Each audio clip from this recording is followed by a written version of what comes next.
This place is a mess. Okay. Marco's a mess. Let's be clear. Yeah, that's exactly. You read that? What is That's that? why we're late. Late because of Marco. All Marco. Excuse me? Excuse me. One day I'm going to show you guys behind the scenes for all the shit I get about. Yeah. Okay, guys. Okay. I'm going to show you what you guys send me to deal with. Hey, let's say hi to chat. I'm really, I'm in one of those moods where I'm really happy that I'm doing the show today. So let's see what we got. By the way, happy Marco today. That's nice. I like well, till you start talking and then I'm going to get pissed off. Because Wayseeker's going to troll us in news, like right off the bat. That's already the fact. I already know he already has something planned for me. I know that for a fact. I usually start off happy, but then when he starts trolling you, when he starts trolling today. I took it easy. I took it easy, Dom, on you. I've been taking it easy the last couple of weeks. I don't agree with that. 2 weeks ago, you did not take it easy on him. That is not true. I've told you to take it easy on him. 2 weeks ago. Okay, well, instead of doing like 8 troll stories, you've done 3. Okay, that's better. I'm taking it easy on. But you also poke him because you know what he's going to say is going to poke me. So that's not. Sometimes I need to drink heavily and be wasted. Jedi's not here. It's not as fun. Jedi teams up. I need Jedi to team up because I go right to the line. Jedi just jumps right over the line. Oh, Jedi will put in the last 2 minutes. Hopefully, he's still having a good vacation. I love Jedi for one reason. He won't troll me until the very end. He'll say, "I'll leave Dom alone." This and that, and all of a sudden, boom. He waits to the end. He wants us to leave you alone so we can get a punch in. Yeah. All right, let's say hi to the chat real quickly. Oh, let me tell you the show. We got a lot of smaller sags, but we put them together. We wanted you guys to really look this over. You know what, Darkside, we appreciate you guys. A lot of you have been giving us some feedback and stuff, and we kind of hadn't taken it, but the last couple of weeks we've really been doing good with some of our content. So we decided to change stuff up just a little bit. Son of a gun. I forgot to do something too, so we're gonna get into it in a minute. But we're gonna do a couple new segs, and just tell us kind of how you like them. Give us, don't be a dick about it. You can be a dick about it. I don't care. But like, if you like it, or if you don't, if you're like, hey, dude, this needs to be longer. We're gonna already make some tweaks to it, but we're gonna do like a comic section about High Republic. That was something you guys said you wanted, especially like, let's show you what the price is, and do we think it's worth even fucking buying at this rate? Wayseeker's got a couple comics up there that is like their keys, and once again, are they worth buying? And Dom's going to come through with some, some of the content that he does on IG. We're going to kind of convert over here in more longer format. So we do appreciate the criticism, even if it isn't constructive, because whatever, dude, it's the internet. All right, it is. You got, if you're going to ask for it, somebody's going to give you something. Oh yeah, It's like a dirty diaper, bro. You never know what you're going to get. All right. You know you're going to get in a dirty diper. It's dirty. Yeah, you don't. It either gets the brown shit or green shit. Yeah, but you don't know. No, you don't know if it's like all liquid or like, or like while you take the diaper off. Everybody who has kids will feel this a minute. The minute you take the diaper off, an explosion's coming. I never understood the fact that when the baby takes the diaper off, it's all the way up its back. I'm like, what the hell? Because it's the shits. It's like high-powered shits in a small area. That's how. And it's what are we talking about this off the bat? I will tell you, there's one technique I've never been peed on because I mastered the turkey leg. You just take the little kid, you take your fingers like this, you wrap them like a turkey, like you're basting a turkey. They won't pee on you. Now, coming out the other end, it usually doesn't happen because you can direct it, but you might still get shat on. So the only time I've actually ever got shat on since they were fathers or parents. There you go. Yeah, it's turkey leg. You just take it, wrap them up like that, just like a turkey. GT Key Comics, he likes that idea. He says hi and thumbs up to it. Yeah, that's what he's saying. I too. Yeah. Yeah, they gave another one. Time to buy. Maybe it's time to get this show going. Oh shoot! Wow, Pound, have a good side. Good one, Darkside. Cheers, peace. I know we were a couple minutes late, but thank you, Tommy. Oh wait, that was at 4:10. He wanted us to go then. We're not going that early. Get out of here, man. I don't watch the Lions blow it today. Wow. Why would you watch that? Why would you watch that? One of my I was watching actually. Go ahead, Tom. One of my games that I lost today, which I'm pissed off at. I wouldn't have done it. That Baltimore team's good. I didn't think it was gonna be that bad. No, I was watching the first half. I was watching. Me and the daughter were spending some time together watching girls volleyball. I don't know what to say about that. SW Star Wars Sunday with the crew. With SW, it's always a time to buy for me. Thank you, Ruben. Ruben, tell us when you get a day off. We could use a little bit of a hand. Ed saying hi for the algorithm. Hi, Ed. Eric, hi. Okay, Eric, thank you. Darth, it's time for a bigger room for you. What? Darth who? I don't even know what that means. Oh, him, Darth. Oh, yeah, because he's got great stuff. Make sure you check him out. I bet you AOA's got the checkouts later. Hey, guys, this is the first time I've gotten to catch the Star Wars show live. Let's have a great show. Thank you, Matthew. Matthew, thank you for everything lately, too, man. You've been giving us some good stuff, man, so we really appreciate it. Ed, good, hi. LOL, Ed, ha. AOA. AOA is doing this now. GTK Comics, Tommy Longbox, sweet. AOA, thank you very much. Evening all. Joe's here. Here we go. Another follow for Ruben. If you don't watch Ruben has a lot of good stuff going on. You get to see his toy rooms and all the money he wastes on toys like he's a 2-year-old in a candy store. So good luck with that. Do what you like. Ed, there you go. At least it's well organized. It looks good. Hey. Are they still using the Peppy the Pig or whatever? Stop. What? Who are you saying stop? No, because he just trolled me. Freaking waste figure. Why are you saying? We're not doing anything. I don't know what you're talking about, Tom. You're taking everything so personally. Yeah. It's a nice little jab right in there. All right. What is going on in the chat already? Decapitate nubs. This is why we can't. Oh my god. This is why we can't. We have to start on time because the chat just is going crazy at this time. Repair Tech Tony, what's good? Time to go. Evening Darkside crew. I know. I had to fix some slides. Stop with the pep, dude. You guys aren't funny. There we go. Whew. Okay, and there we go. Okay. All right. Hello, Jeffrey Drake. And there we go. Did we get repaired? We got repaired. Learned how to do this. He's just like, I'm going to post it nonstop. It's my new fun toy. I don't want to. GTK Comics. Your first comment was a lot better than the comment I'm not going to put up there. That is kind of funny, though. It is. The Star Wars pub crawl. Let's go. Let's gob. What does that mean? Turkey Day. Oh, gobble gobble like that. No, he meant to say go, but he just put an extra B on there. Ooh. Thank you. Wait. GT. What's how we're doing? Go ahead. I have some prizes that I have to send out to whoever I have to send it out to. Please forgive me. See? No. No.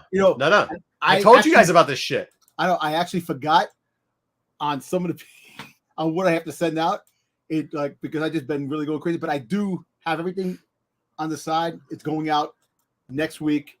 No. Here's the thing. I would like an apology formally from you guys. You guys always give me a hard time on. Thank you, Pete. You guys always give me a hard time on like mailing and why I don't do stuff and why I don't mail it around. And now you see why, Dom. You see exactly why. Okay. I do apologize. It's just that BK, what's up? Very busy, but it's going out. So whoever I owe prizes to, please just remind me in the chat, and I will definitely have your stuff out definitely next week. Bri J, the king is here and he's rocking on. There you go. Hey, what's up, Wookie? Good to see you. BK, good to see you for a while. I mean, he hasn't started yet. I mean, I know we're gonna get annoyed by him later, but all right. A Browns legend was hanging out with the Swift today, watching the game. Taylor Swift watched the Browns game before the Chiefs game. Hanging out with Bernie Kosar. Oh my God. Have you heard him try to speak lately? It's bad. It's bad. Bro. He posted a picture today on Instagram of him with Taylor Swift watching the Browns game. And I'm like, dude, wow. I don't know what is going on. This world is pretty. Those ProTech helmets, like I know the old school guys make fun of them, but these kids aren't going to be out there. Make fun of Kittle all you want. He's not going to be talking like Bernie Kosar, hopefully. God bless. Bernie Kosar, man. Yeah, play-by-play analysis once of some Browns game. It sounded like he was he was drunk. He wasn't. Yeah, that's the problem. Like I thought he was drunk. He's not. I mean, he's not. What's up, Astro Wizard? Good dude. Everybody loved Bernie, but man, took way too many hits. Way too many. Yeah. I mean, I don't know. That's why I don't let my kids play ball. All right, let's get into news. Enough talking about football. All right, we got some good news this week. Did you play ball when you were young, Dom? I played baseball a little bit. No wonder you're still moving so well. I wanted to play football, and I didn't get a chance. You're lucky you didn't play football, man. Go ahead. This is Matthew Vaughn, a.k.a. Dom. Because this is what Dom wants. Matthew Vaughn said it. Matthew Vaughn's an idiot. I don't know what to say. But Matthew Vaughn this week came out and said he wants to reboot Star Wars, if that was his dream, and it should only ever focus on the Skywalkers. Give him a new Luke, give him a new Leia, recast it, start over, just give us the Skywalker saga and stay with it always. That's what Dom has been preaching forever. What's up, Frankie? I did not. He's older than 1977, so he's able to speak. No, wait, hold on. Say. Yeah, what side of Dom's mouth are you talking about? The right side that he talks out, or the other side? Because on the other side of his mouth, yeah, he's 100% said this. The other one side hasn't said this, but the other side of his mouth, he talks out of both sides of his mouth. I have never said to reboot Star Wars. I have said, wait, if you have the stories left for the Skywalkers that they could have did animated style. I've been saying that from the beginning, that Disney messed up on that opportunity. They could have had a Clone Wars type of cartoon for the Skywalkers, for Luke and Han, Leia, all of them after Return of the Jedi, and had that focus on that. No, they didn't do that. They did the other shit. Yes, but then again, there's still, like I said, life stories. Let's hope to wait stop. Yeah, see, everybody in the chat already knows what you said. They already know it, Dom. Dom, you posted this in our chat. You posted in the chat. You were excited about it. This is what it was. I didn't you post our it. chat. I You posted it, posted but I'm it. not excited about this. Come on. Yes, you were. I have it right there in our chat. It's okay. Let's go. I am not excited. We're not showing the chat. We're not showing our personal chat. Listen, guys. we're not want to doxing reboot this. What I want them to do is do better. Yeah, but I mean, there has been people before. I mean, like when you talk to people, if you say, "Oh, I can't believe they killed off Luke," it's one thing if you say, "I don't like the way they did it," but like the whole bullshit of like, "Oh, they should never kill." Look, I hate that they killed Han, but he had to go, man. Like, I mean, you know what I mean? I actually wish they'd kill off a lot more people because if they kill them off, then they can't ruin them. Han's death was better than Luke's death, so like Han's death was stupid as shit. No, I actually liked. I'll be honest, the Luke thing because of the red footprints. Like, I like it. And by the way, it's not the worst use of the Force now that people get the Force that didn't have it, and then they just all of a sudden Force push people throughout freaking space, Wayseeker. So let's slow down. I think that portion of the movies is going to age a lot better than 90% of those fucking movies, or 90% of the stuff that happened. I actually there was that I didn't mind Han dying the way he did, but Kylo Ren should have been kept a secret as his son into the next movie. Then he would have found out, and they should have kept that a secret. Like he got killed by his son, and that would have been more of a shocker than finding out that his son was right there. Everybody knows, Dom. This is you. Nobody knows. Nobody knows. Matthew Vaughn. You're like, let's go. Frankie gets it. Luke and Leia should be Ewoks in the reboot. Shit, Frankie.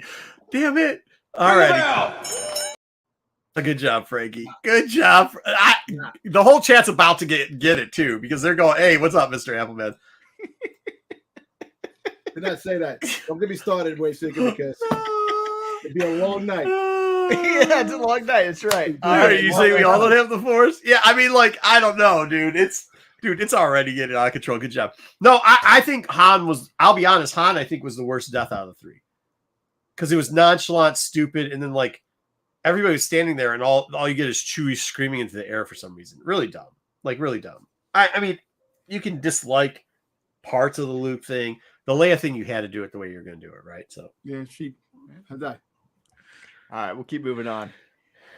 So Justin Siemens, who was the one that did the writing for the Lando series, came out about a couple months ago that he's been replaced. You know, they're talking about him and his brother are now writing it.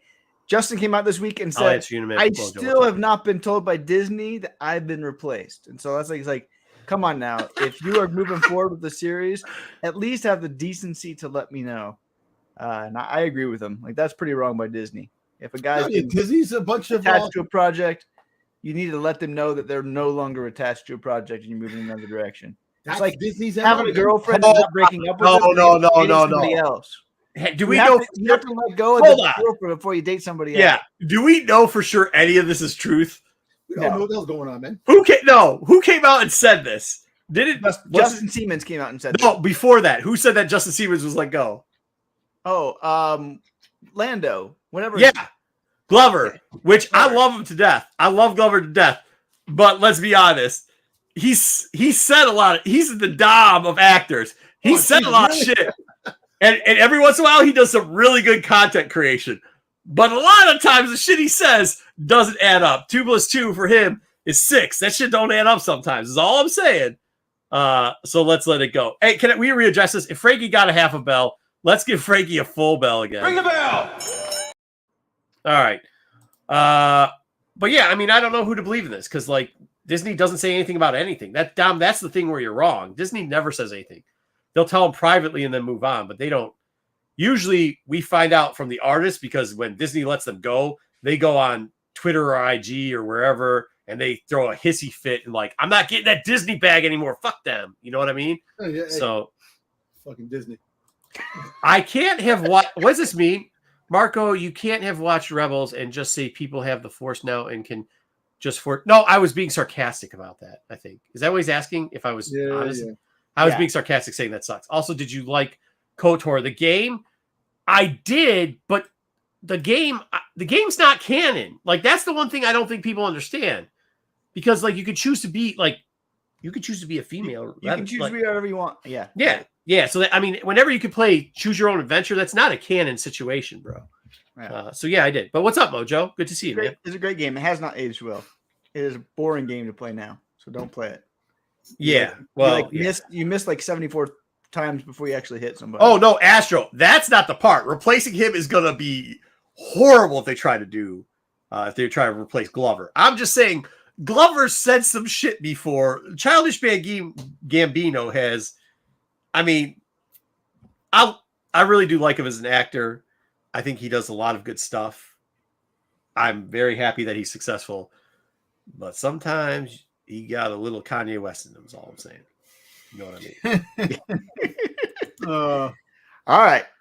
We got news this week. Jackie Chan spoke out, and his last big professional dream is to be in Star Wars. Dude, I didn't know he was still alive. Yeah, he was still alive.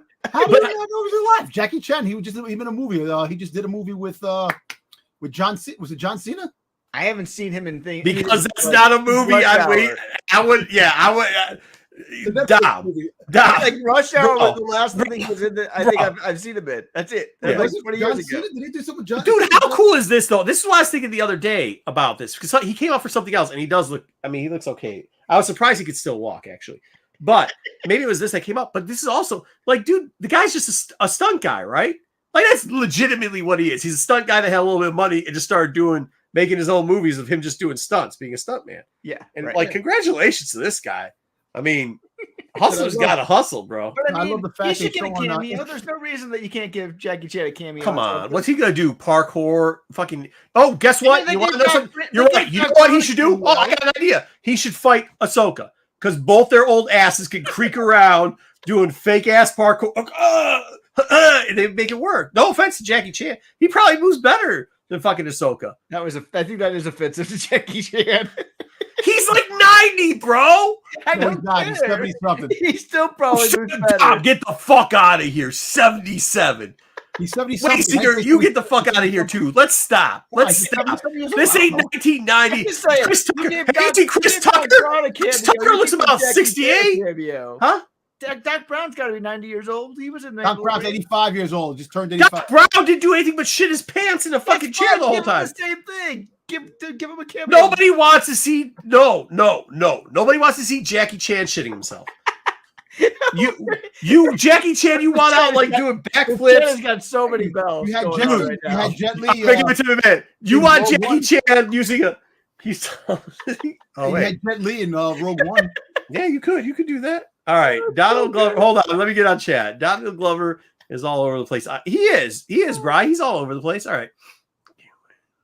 And those tailors. All right. Oh my God. Jackie Chan as Spock. Who's Spock? I've never heard Spock. Kind of looks like Spock. Oh no, BK, no doubt. 77. He's probably a better. We're probably about even. To be honest with you, which is sad, but like, yeah, we're probably about even. Come on. Kid or not, one of the best things about the game is being able to train. Oh yeah. Okay, cool. I get that. Yep, I get that. He was in The Foreigner. I haven't seen that movie. Sorry, don't know. I heard of it. Never. Okay, listen. I'm not. Y'all are acting. This is the problem with the chat.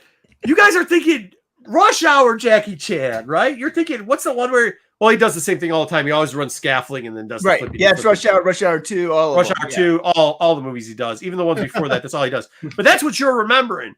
Jackie Chan, he's not doing stuntman shit anymore. Well, I hope he isn't, because if so, that's elder abuse. Jackie Chan is the back of the tank. He could be the armor. Jesus Christ. The back of the tank next to Boba. No, he is the back of the tank. That's how freaking. Yeah. This is a good one. No, a listener walks in the room and says he was in the movie with John Cena. Yeah, you can't keep a straight face. John Cena's becoming an action star. Yeah, Drunken Master was like 30 years ago, Ed. When was Drunken Master? It was before 2000, right? Wasn't it before 2000? So 20 plus years ago? Hey, first of all, I'm for Jackie Chan. I'm for Jackie Chan to come into the Star Wars. I like Jackie Chan. Dwayne Scott. What the fuck? Do you understand the words that are coming out of my mouth? Like, hated Jackie Chan. Fucking hate the chance. Ring the bell. Here, I'm just kidding. Give it multiple. Now 3 at this point. Ring the bell. You guys are killing it over here in the chat today. Thank you. See what I did there? I did see what you did there. He's tall enough to be an Ewok. You got a bell for that. Well, I don't know. I think it would be a good matchup, to be honest with you. Knights of... Shit. Oh, my God, Matthew. It's Master Sprinter. Oh, man. Wait, that's Master Sprinter. He kicks... When was he Master Sprinter? Was he in comic? Or he must have been in the animated series, right? No, Wookiee Fanatic has a good one, too, down there. Where I'll get to. Jackie Chan wasn't initially a stunt guy. Dude made it. No, okay. No, you could say that. I'm not saying he wasn't a movie director, but let's be real. He was a glorified stuntman. Yes. Yeah. Okay. Okay. Yeah. That's why I called him. He's the back of the tank. Okay, we can get some more out. We're just this whole show is gonna be. All right. What do we got next? Hello, Wookie. Yeah, that's good. Brian, I think Jackie could take all 3 of you right now. probably. Maybe. Dom might have a chance. No, this is it. No, I figured this out because if you guys know who the Locks is, right? There's 3 guys in the Locks, right? And one time they had to get into it with they were gonna have to poke Mike Tyson, right? Because Mike Tyson was just getting wild. So they sent the biggest dude in. So Dom, I'm gonna throw Dom in first. And while he's like getting messed up, I'm just gonna come with elbow drops on the back, and then turn Wayseeker the way, let Wayseeker get the punch, and then of course I'm hitting Jackie Chan in the nuts. Like there's no way I'm not doing that. Yeah, I play dirty, motherfucker. Of course I do. Yes, I do. That's yeah. I hope somebody clips that for Jackie Chan. He wasn't a stunt man. He was just yeah. That's what I'm Mojo. That's what I'm saying. We're on the same page. That's right. That's right, Ed. He was? Jeffrey. That's right, Jeffrey. You can't be. Okay, we got to get out. Drunken Master was in 70. We're going to get through the show. It's going to be great. Jackie Chan. Jackie Chan's balance. Fucking hate the okay? Dude, I like that one. I like it. Give him Ring the bell. Oh, God. This news is going to take forever. The fucking chat. Oh, my God. He could be Hondo. He could not. Jeremy or Jerome, get out of here, Jerome. He's not Hondo. He's not. Get the fuck out of here. It's all right. If JP, what's good? What's good, Jerome? Jerome, my bad. What's good, by the way? Good to see you. Good to see you, JP. If my news is 2 hours, it's still going to be 2 hours short of the Pete's news on Wednesday. That thing was like. What happened on Wednesday? Oh, man. You're absolute. Are you BK? I know you've never seen the light of day, but yeah, I don't fight fair, bro. Especially against this dude. No, 100%. Yes, no. Like if it's going down in the streets, I'm not fighting fair. No, never have, never will, dude. All right, let's go. 2 hours later, we get through the news. Yeah, that's true. Yeah, yeah, that's what I thought. Oh, for the new TMNT movie, cool. Yeah. All right, we'll keep moving forward. Yeah. I don't know. I can pick up Wayseeker and toss him. So you can I'm tossing him. Absolutely. I'm tossing him, bro. Yep. This is what JJ was all excited about. I don't really care about Minecraft, but people that do play Minecraft, I can't even spell it right. That's how much I care about Minecraft. There's Star Wars: The Clone Wars DLC that's coming out next month, and so you get to be all these Jedi masters and all that. You can be Ahsoka and Anakin.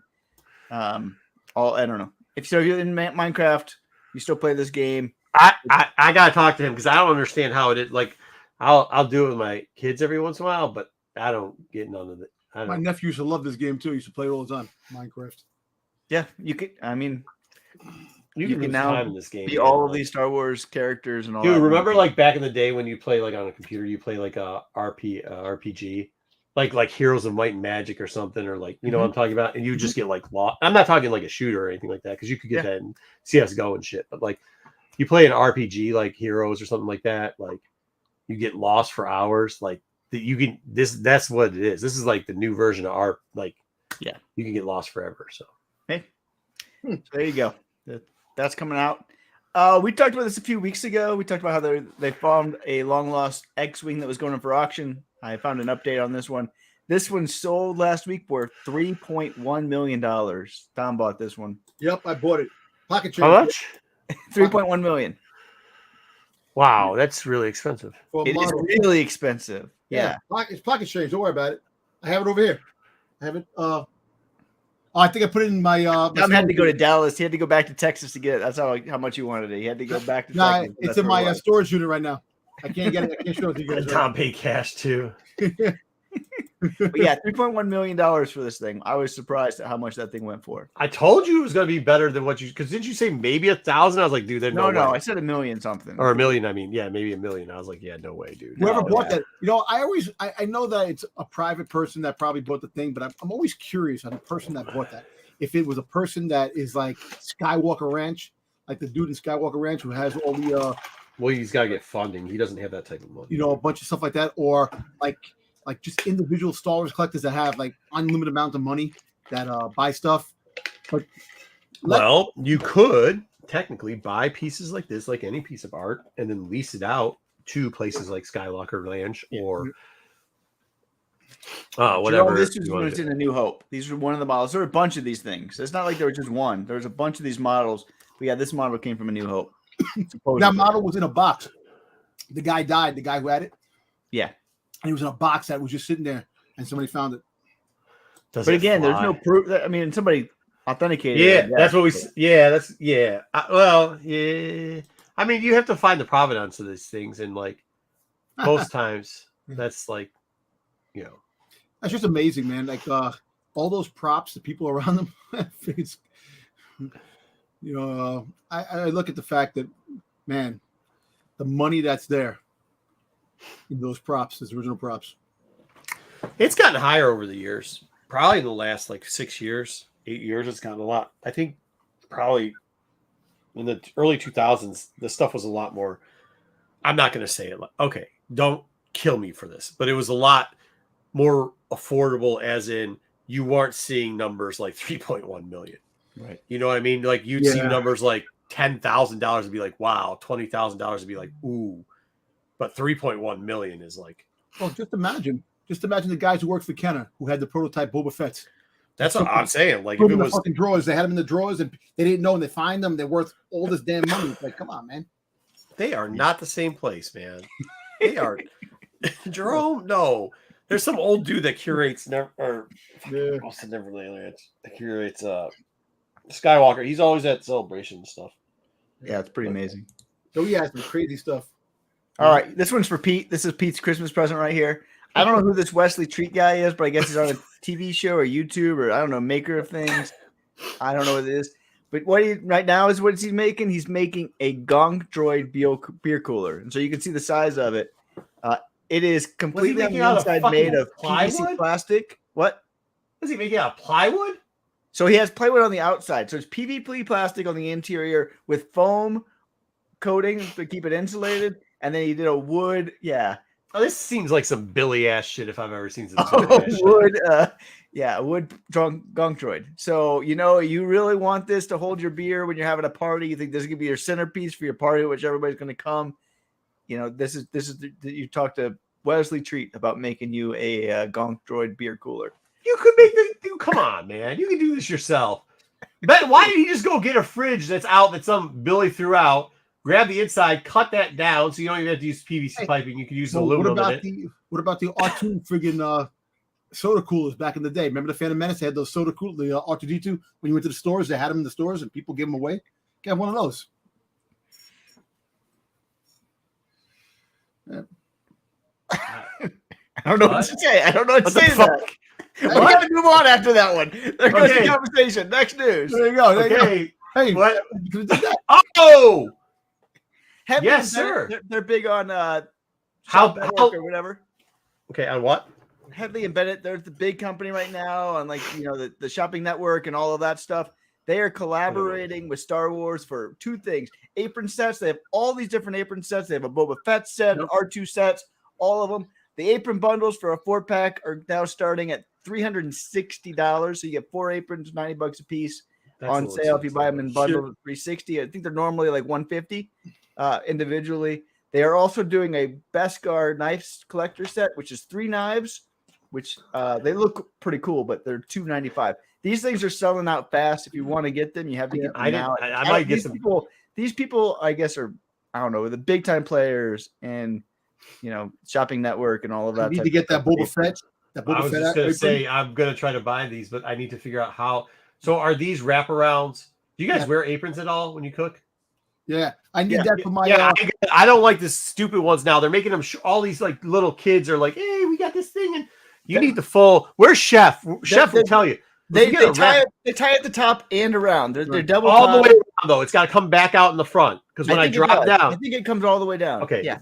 Hey, Han, mark this. I'm buying these here. Yeah, I need to get the Boba Where's Fett. This for sale? My Mintasaur burgers. Headley and Bennett. Let me text her real quickly. Headley and Bennett. Christmas. Freaking idea. Make the what type of knives are they? Oh, the knives. I'd have to pull them up. I don't remember. They look pretty cool. I don't. Yo, Christmas present for me idea. Turn on the show. It's on television. Yeah, I need the Boba Fett apron, man, to cook those the Minnesota burgers. What'd you say? What type of knives are they? I have to go look it up again. Look it up again. No, get out of here, Dom. Who makes them? Is it like Hackles? What do we got here? So it's the company's Headley and Bennett, which is a big company. That's not what I don't think Headley and Bennett's making their own. If they are making their own knives, are they pressed? What do we got here? What are we doing? 360. Who's 360? 360 is not bad.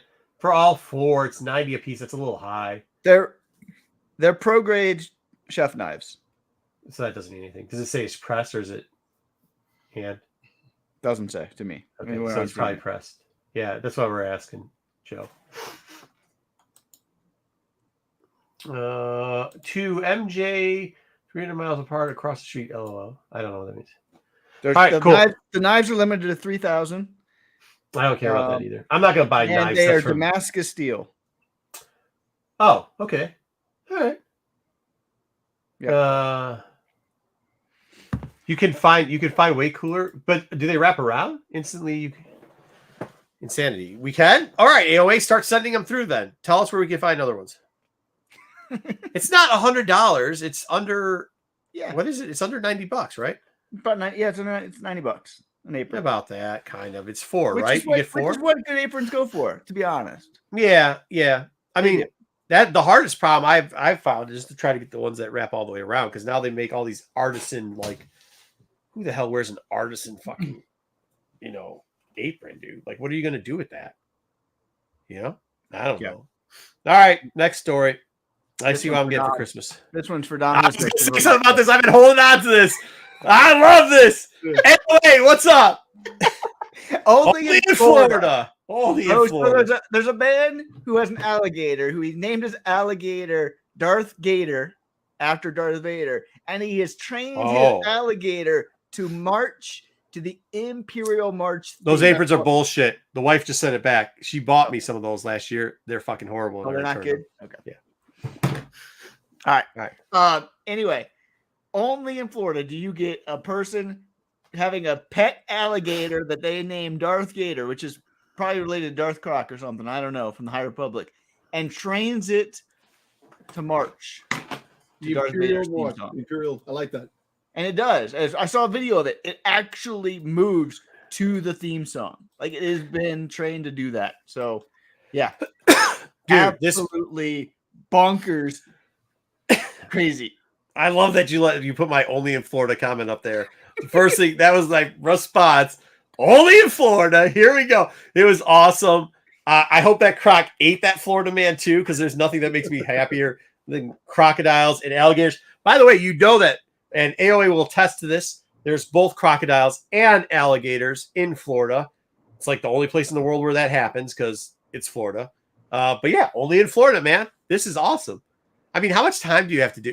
First off, how do you figure that out? Number two, how are you training this? Number three, he gives the gator treats to whenever he responds just to this theme song, and so it's been so just like a dog with positive reinforcement. That's exactly what this person did with the gator over and over and over again. Just gave him treats whenever the Imperial March theme came on, and it just started moving. So yeah, dude, it is one of the top 10 videos ever. I mean, look, and this is not a bad statement. I had spent a lot of time down there in Florida for a little bit, and like the oyster shucker guy, even like the best guy, only got these fingers. Like he only got like no wait, was it? It was he lost his pinky. I can't even do it. It was fourth finger, second finger, and thumb. And he like would put the oyster in between those and shuck them. He couldn't count, but that's okay. But yeah, dude. Yeah. Absolutely. Dude. Everglades is a massive place. Yes. It is. Yeah. It is. And good to see you, Dubs. Looking aside, the guy's nickname's Dubs. Dwayne Scott gets it. Yeah. Ring the bell. All right. All right. On Shop Disney, this is the type of content that Dom doesn't cover when there's toy sections. They got the special limited edition 40th anniversary Wicket plush available for $499. So what are we talking about? Is the size of your Wicket Lovey? You can now buy it only $500. Is it the size of a Ewok? It's big. It's a big plush. It is a massive. Buy it and send it to Jedi. It's like this. It is like the size of an Ewok. Yes, Let's buy it and send it to Jedi for. I'm not spending $500. No, we all chip in and buy it for Jedi. For what? The Ewok. He hates the Ewoks, so we'll chip in. I am not spending $500 to control anybody. That's too much money. If it was $5, I'd be all for it. It was, but now that Dom says it, it's kind of. I got a couple $100s on it. It's kind of funny. I got a couple $100s on that. Yeah, I'm good. How cool would that be? We gotta see how big it is first, though. It's gotta be big. It's the size of an Ewok, a real Ewok. I know, but I don't know how many fucking real Ewoks have you ever seen in your life? Hey, I've never walking down the street. I've never seen a real fucking Ewok. In Times Square, I got little people running all over the place in Times Square, so I know what the size of an Ewok is. What the fuck are you talking about? I don't know what to do with you. I don't. Yeah. Oh, wait. What? Joe ain't wrong. Joe ain't wrong. Oh man. It's 3 feet 1 inch tall. By the way, I would just like to say this: the actor who played Wicket, Marco, 3 feet what? 3 feet 1 inches tall, so 37 inches. It's about as tall as Pete. That's kind of short, yeah. Yeah, maybe. I think that $299 sounds better. $499 sounds a little bit much. $499 is for that. Yeah. But I mean, that's how big Ewoks are. They're 3 feet. I've met what's his name before work. He's only 3 feet tall. I think so. I know 3 people. I got people in my job who are freaking 3 feet tall. I'm not saying that. I'm saying this dude that played the character. I've met him multiple times. I've hung out with him in hotel and in elevators. He's only 3 feet tall. He might be a little taller. Let's look it up. Yeah, I think he might be a little. He was he prayed that you didn't step on him. That's why. Yeah, you don't you dare. He's a very nice man. He is. He is. He's 3'6". So it's 5 inches shorter than. They screwed up. Okay. But maybe they made him a little smaller. Well, he's 3 whatever, but then the suit's got to be a couple more, so he's like 4 foot in the suit. That's what I'm saying. Like, I didn't see him in the suit. I saw him in real life. I'm just trying to figure out. It's pretty close. He was about 4 feet. Yeah. Okay. Yeah. Why is your dog going nuts? Oh, because of the chewy thing. And then the only other news of the week is we got an announcement for High Republic. The manga, why you put this stupid ass character in this fucking thing? Lily Tora Assie's story. That's why. I was wondering why you're so pushing for this stupid character. I said that it's going to be in here. So her story is going to be continuing, which you've already had, the 3 stories about what's going on with Bunky and the planets. The release date for this one is a long way out in August of 2024. But it was announced this week that Lily will be coming back. Right, so you're right. Did I ever I had told that story where we were at Celebration, we were staying in the hotel, and then like whenever we got into the hotel elevators, like the people were the rudest ever. Because he was also like he was having the leg problems, and they would like literally stop the elevator from closing and would like take a pic. You could tell he was like worn out too, and that he wanted to go. Just so like, bro, come on, man. Like, give him a break, dude. No, it was horrible. That's not cool. Yeah, not cool at all, dude. So then I just pushed some people. I was like, I said it was my kids, but I just pushed some people out of the way because I didn't want, like the guy's, he's not there. It's, you know what I mean? Yeah. So whatever. So then we went upstairs and we at the time, what was it? It was McCormick's Places, which is what, Marriott? Yeah. And I think that was when W just took over. So it had the Ben Boignet numbers and the Marriott took over to W. Yeah, what W used to be? Starwood? Starwood. Yeah, so you got our points were doubled up then. So we went to floor 9 or whatever. So we just hung out there. Jeffrey got it right. I looked it up. He was a kid when he played it. He was 2 feet 11 inches when he played Wicket. So now he is taller, but he was at the time he was 11 years old. He's really a nice dude, but so like 3 feet 1 inches is probably right because it was added a couple inches. So no, the guy, dude, it's bad. No, when you see him, it's bad because like there's huge, like we were going to the thing and there's huge crowds, and like at the time, that's why I kind of knew his height because at the time the kids were they 3 or 4? They were young, so they were a little bit shorter than him. But like you see this crowd of people, like, and you see him around your kids, and you're like, dude, this grown man isn't much taller than your kids, and he's also disabled at the time, and you're like, holy shit, like these people aren't taking they're not doing it, like the thing's going off, like how you hold open an elevator for too long, shit starts.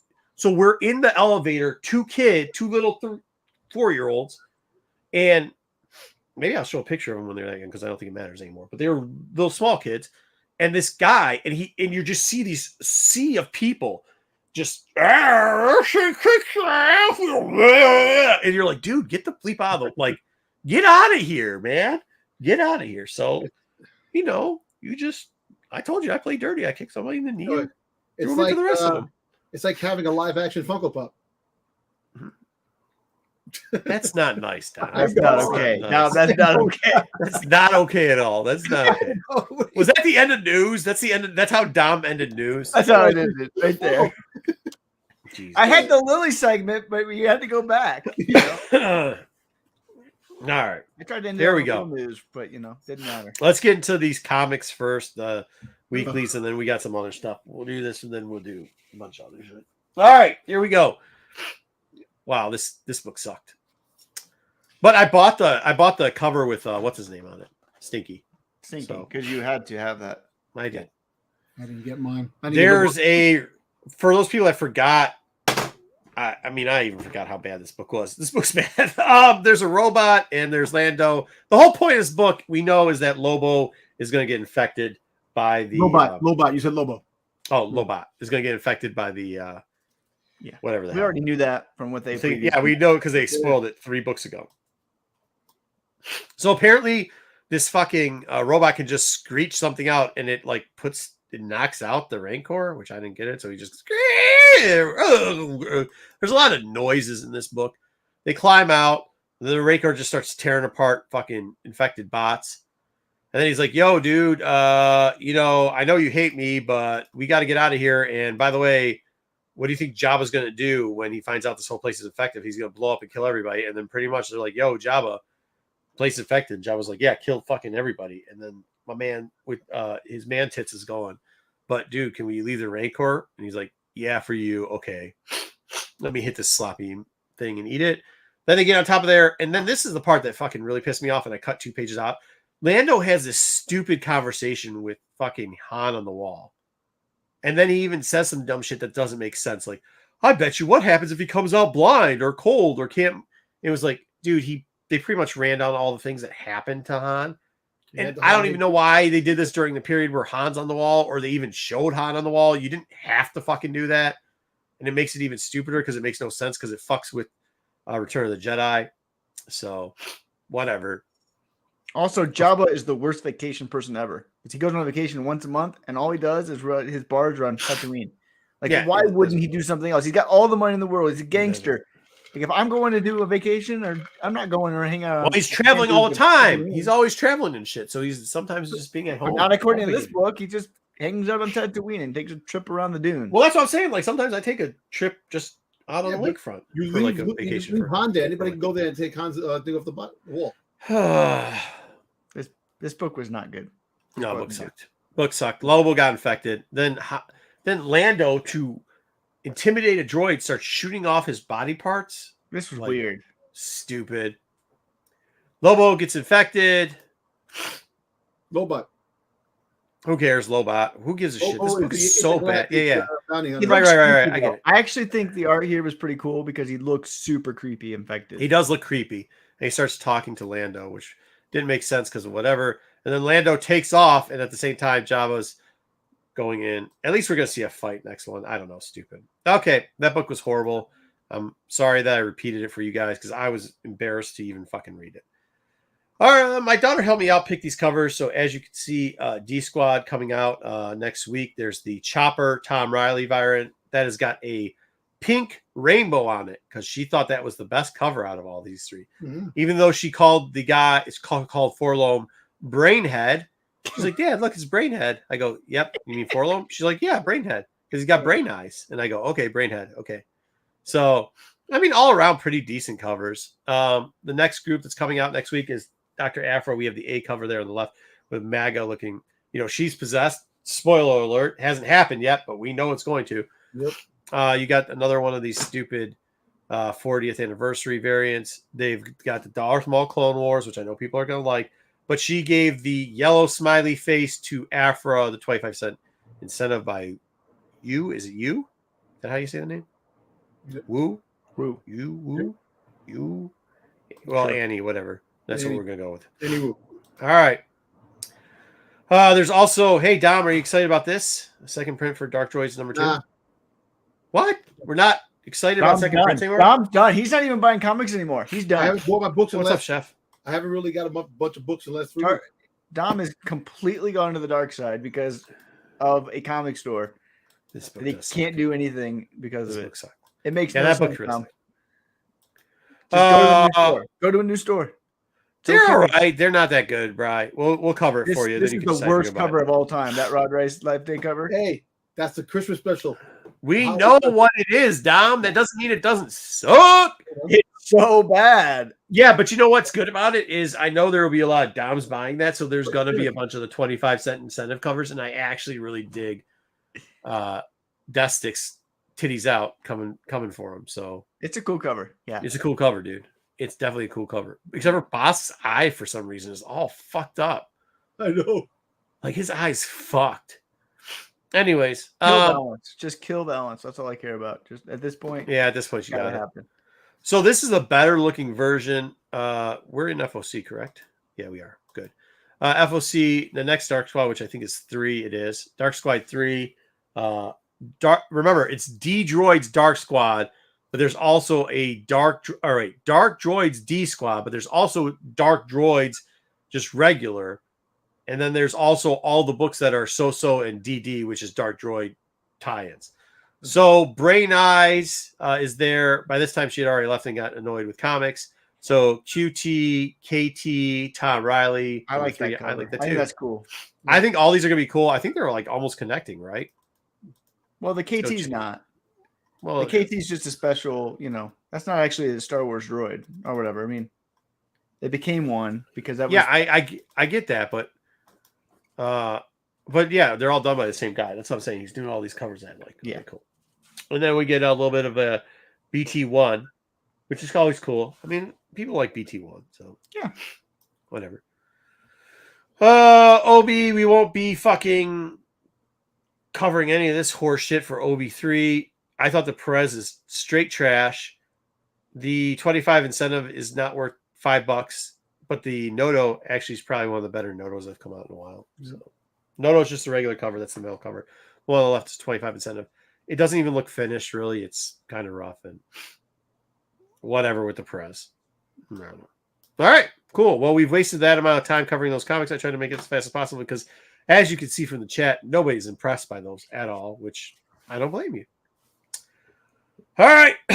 Should we do more comic stuff? Let's do Wayseekers first, and then we'll do Dom, and then we'll do the last one with the High Republic. All right. All right. All right, we're going to do a new segment. If it goes well, I want to do it like once a month. It's a segment looking at books that have had a significant drop-off in the last year or so. That I would consider minor keys-ish to Star Wars in the Star Wars land. And I'm looking at this because, when I look at buying long-term, and this is for me as a Star Wars collector wanting to do things longer term, one of the important questions that I look at isn't how high I think it's going to go or what the value is what's the downside risk that I still have to buying it? And I want something where I feel like there's not as much downside risk. Because I'm willing to hold on to a book for 10 years, 15 years, whatever, if I believe in the book long term. I just want to make sure I don't have too much downside risk. So we're looking at what is the downside risk still left in these books if we're picking it up longer term. Hold on, Wayseeker. Yeah, this is that KT droid. I happened to have one laying around behind me. There it is. So it came in. There it is. And on the back, you get the story of Katie. There she is. Yep. Passed away. They give you the whole. I guess you can pause it. And did I tilt it enough? I think you could. You can read it. Make a wish. So there you go. Yep. There you go, man. I think that's super cool. I love this because of that. And hey, by the way, if you guys aren't checking out Comic Man Andy and stuff, they're doing like that Cure for Cancer thing. Make sure you go over and check that stuff out. Yeah. All right. No. Okay. Good stuff. Let's get back to the radio. He joined packages me for Grow. Yep. Yeah. Yep. So if we do this series, it would be looking at 3 different books every month that have dropped off, and that's looking at what is the downside risk still in these books. So maybe we want to try to figure out. I don't like trying to time the bottom, but I also just want to say this is what I think is the possible bottom. I think it's like selling at the top too with the bottom. Sometimes you just got to take the average. So if you feel like. If you want to wait around and just try to time it all the time, you're going to miss out on buying the lowest book and you're going to miss out on selling the highest book, right? So just try to figure where the average is where you feel comfortable. Rock and roll. So I still think might be some downside risk in those, and that's what we're looking at. But we're going to look at today. We're going to start off with this one. This is one that I know lots of people really love this character, Ashrad Het, who later becomes Darth Krayt. This was first appearance in Outlanders 10. We're going to look at CGC 9.8. We're not looking at newsstands. There are a few newsstands that went crazy high prices, but this one really peaked after the first episode of Book of Boba Fett. I don't remember. Everybody thought this was the character. This was the little kid, whatever. And so we were looking at some prices here back then. High sales for this one in a 9.8 were 900, and there were multiple sales in that 800 to 900 range right after, because Book of Boba Fett came out on the 29th of December. Right after the first episode of Book of Boba Fett, you had a huge spike of this book value, where it was going for, like I said, 800 to 900.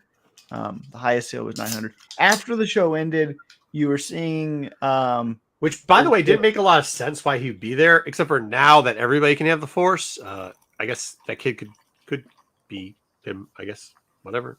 But yeah, everybody thought that kid, since it was Tatooine and that's where Ashrad Het was from, it was going to be, Ashrad Het. After the show ended, you could see the book kind of came down a little bit, but still was sitting in that $600 to $700 in the 9.8 range. So for the people that don't know. Did you explain who Ashrad Het was? Darth Krayt. He turns into Darth Krayt. He turns into Darth Krayt. Yeah, he was originally a sand person that had powers, and then Tusken. Yeah. But his dad was a Jedi who left the Jedi. Became a sand person. Yeah. And then he fought Obi-Wan, and then Obi-Wan left him to die, and then the well, no. Obi-Wan helped train him at one point, and then they fought. That was way later when they fought with the crate because he had the dark side. So this one, it is a good cover. Astro's right. This one has one thing it does really have going for it is has a good cover. This one has come down substantially. As you can see here, low sales now for 9.8. Who the heck graded that? That's it's a CBCS that somebody graded it during 190. There's one currently up for 200. Best offer, so you can see the prices are still, I think, coming down here. I put that CBCS down there to just show like the difference between it, but also just that was the most recent sale was 102 and then 9.8 for CBCS at on just a month ago today. So that's what we're looking at on the big gap from the high to low. That would be interesting. That would be interesting too to see, like, because there's always a gap there, but like a CBCS reminds me of somebody bought this for too much and graded it during COVID. Doesn't it remind you of that? Whenever I see that, I'm like, wow, that sucks. Yeah. So, yep. What is the downside to this one? I think that's a good question. If you believe in this character, if you believe in Darth Krayt, if they're going to find a way to bring him back into it, I don't know. What's the downside of this one? I don't know, but I would say probably like personally, like that 130, 140 range. This is too high. 190 is too high. 190 is too high. Too high for this book. It's too high for this book. But I think 130 maybe is. I don't know. I think sneaker, you're going to get a low. Maybe. I think it's going to be. I really do think this is going to start to go to a sub 100 book. You think so?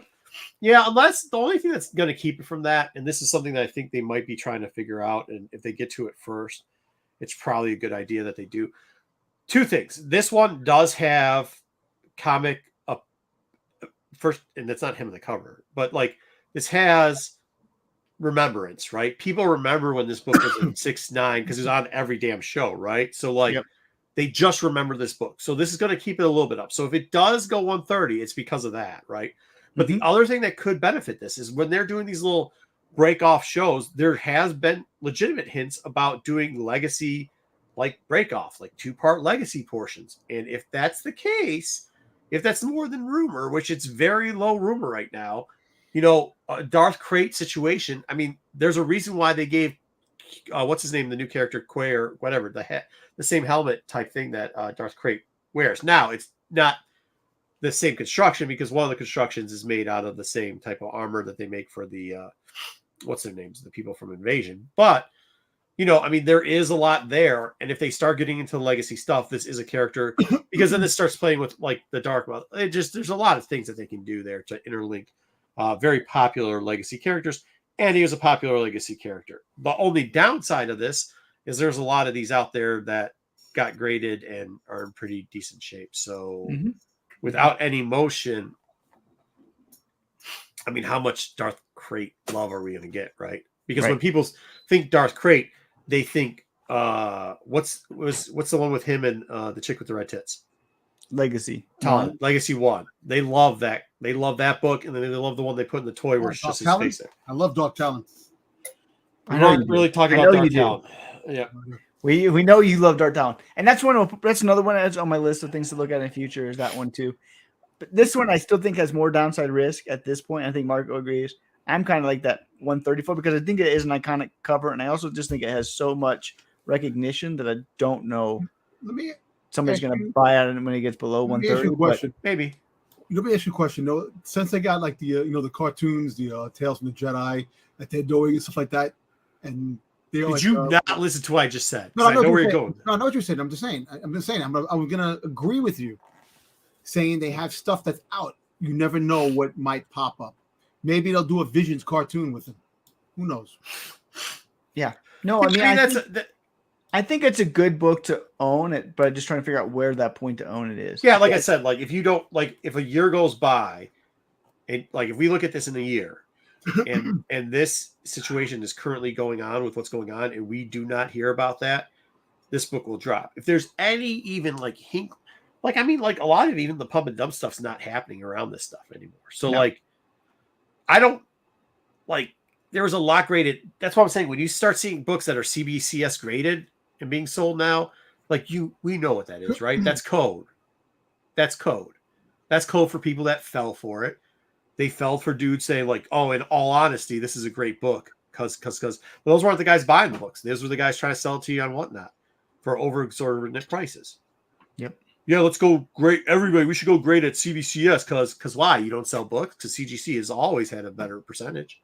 You know what I mean? Like it was. So that I mean that's what that shows you. So if that's happening, there are definitely some CGC books that are going to lower this price too. And if it's 30%, so we're looking at, you're right, like 132-ish on this is where the CGC price is already. So like no news. Yeah. No news. They'll drop it down to lower than that. Yes. Yep. I agree. So that's where I feel like this one's probably a good buy. And that's where I might potentially pick it up. It's not a huge key for me. But lots of people do like Darth Crate as a cool character. Yeah, I like Darth Crate. I think he's cool. Here's one I know that we've talked about before on the show. Jedi has a raw that he thinks is a 9.8 when we played that game. But this is Star Wars 17 from 2000. Same run, 7 issues later. First Quinlan boss. I know it's a character that we saw have a big pop when it got mentioned on the Obi-Wan show, and everybody wanted to go out and rush and figure out if it was a good time to buy it. But Quinlan's a cool character. Like I think Quinlan is a great character, is in canon, so we know that. We don't know what happened to him after the Ventress story exactly, other than he helped, Jedi at the time. But we have no idea what's going on with Quinlan. But as you can see here, at the high after Obi, or during Obi, the sales were in that $475 to $499 range. That's crazy. Hold on. Before Obi, it was $450. Wait a second. This is crazy. Real quickly, that this book is less than Darth Crate, and this this character. Okay, go ahead. Yeah, no, you're right. It is. It was mentioned. Like, if you're a Star Wars fan, he actually shows up in a movie in the background. Like, and he's got books. He got a great book about him not too long ago. And Dave is like the main guy they're putting chart. Like, that's when you knew stuff was coming out from people who have no clue what's going on in Star Wars, because this book should have never been lower than the Crate book. There's like the odds of the Crate. Like, I want to see Crate, but odds of Crate coming up low. This book right here, like if we're ranking it, there's only 2 books. I'm still ranking Crate probability 6, and this is a probability of 1 right now because, well, 1, Filoni really likes the character. He wrote stuff on it and created, animatronic situation for it. So like, all right, but let's see what the sales are. Let's see what it says. All right, so where we are recently. Recent sales, 126, 135, 178. So you can get this book if you're patient in that 125 to 150 range for lows. And to me, when I'm looking at downside risk, I don't think there's that much more downside risk to it. Maybe 100, but that's super cheap for this book at a 9.8. If this book isn't at the 125 mark, I have a feeling that no book's at the 125 mark, right? I'm not buying this personally at 125, but it's kind of this is getting to a point where I start looking because I'll sneak one out for $95. You know what I mean? But for an average of 125-ish, which is where this is going to be looking about, like, yeah, this book right now, I don't know what else you have on this list, but as far as all the books I saw you show in your little pre-thing, this is probably the one that has the most potential upside. I'd buy this for 85. But I just don't think there's that much downside. I don't know if it's going to go that much down to 85. Yeah. No, I don't think there's that much downside risk in this book. So if you believe in this character long-term, that's something like, what is the downside risk? Maybe 100? Maybe you might lose $25 to me. Yeah. Which people spend more on ratios for.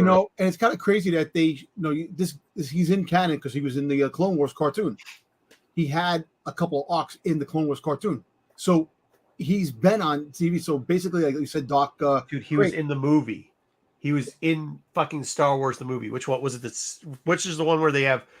It's the first one where they're walking around the fucking cafeteria. He's in there where the little footed person goes and grabs the food, like out of Jar Jar Binks grabs food out of him. Yeah, Phantom Menace. I know in the movie, but it was also he had Boss is right there. He fought Cad Bane in the Clone Wars cartoon.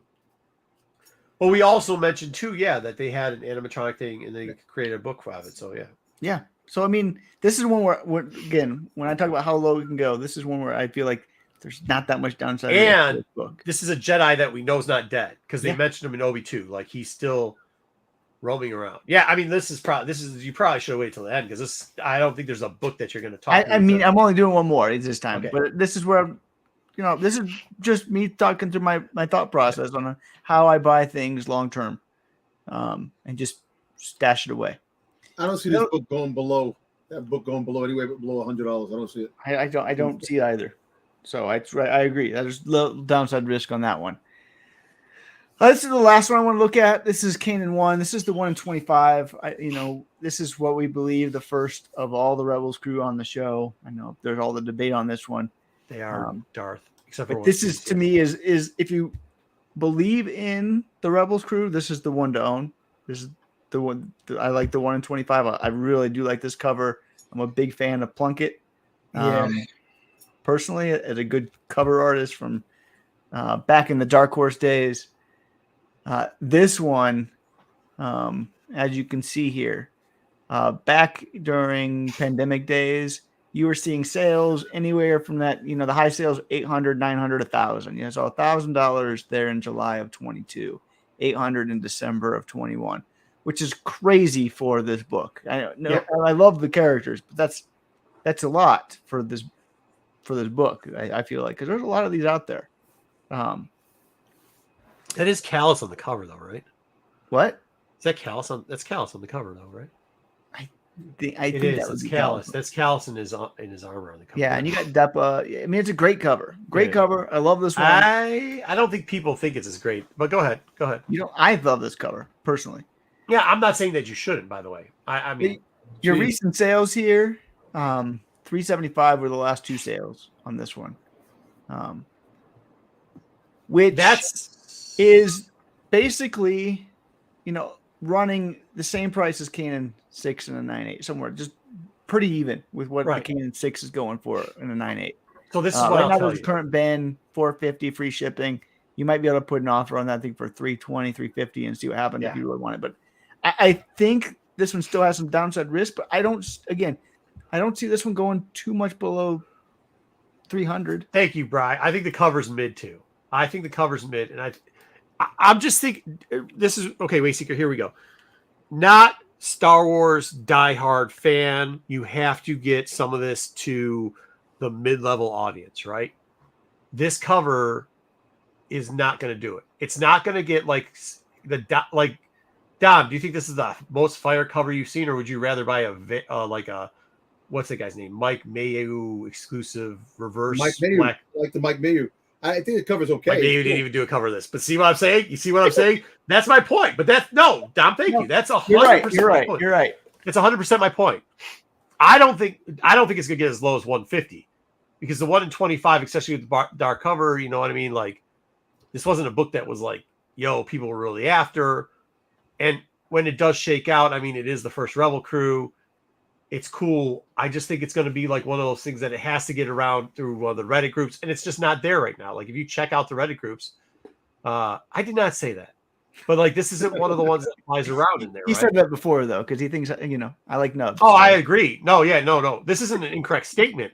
I just didn't say it this time. But here's the thing. Like I think like when you're looking 275, 315, I think that's where the price is, right? Like at that point, if you're not even trying to resell this book, if you're just a collector and you're like, fuck, this thing is like obviously $1,000, $800 is out of pocket for this book, right? Way the fuck out of pocket. But if you're like, hey, dude, I missed it because of the pandemic, that's kind of how some of the comments came in. Yeah, I think if you pay $315, you're not going to look back on this book in a year or two and be like, holy shit, like I wasted my money. Yep, I agree, and that's to me is what you want to look at when you're buying. That's the point of this is say it's not always about how high a book's going to go when you're buying. Yeah, it's I'm also starting this. Cover's good, by the way.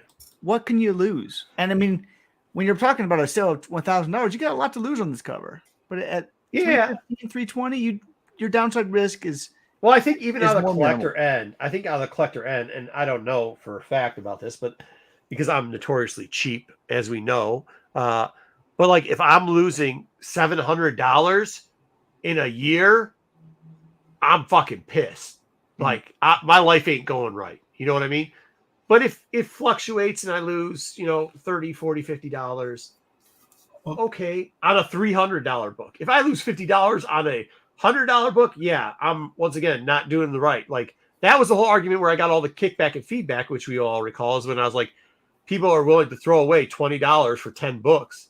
But you just threw around, like, if I took a $200 loss on a $300 book, I'd be fucking furious. You know what I mean? So I think we can look at that. I got this book for $30. I got this book for $30 when it came out. And the thing that sucked when this book was at its height, I have it in my comic box. So one day I'm looking at my comic box. This book actually slipped underneath other books. So it was bent. I have a nice little friggin' spine tick on the black because it was underneath the books. I was like, son of a bitch. That does suck. That sucks. Yeah, but I have it. I'm not getting rid of it. It's a cool book to own. It is.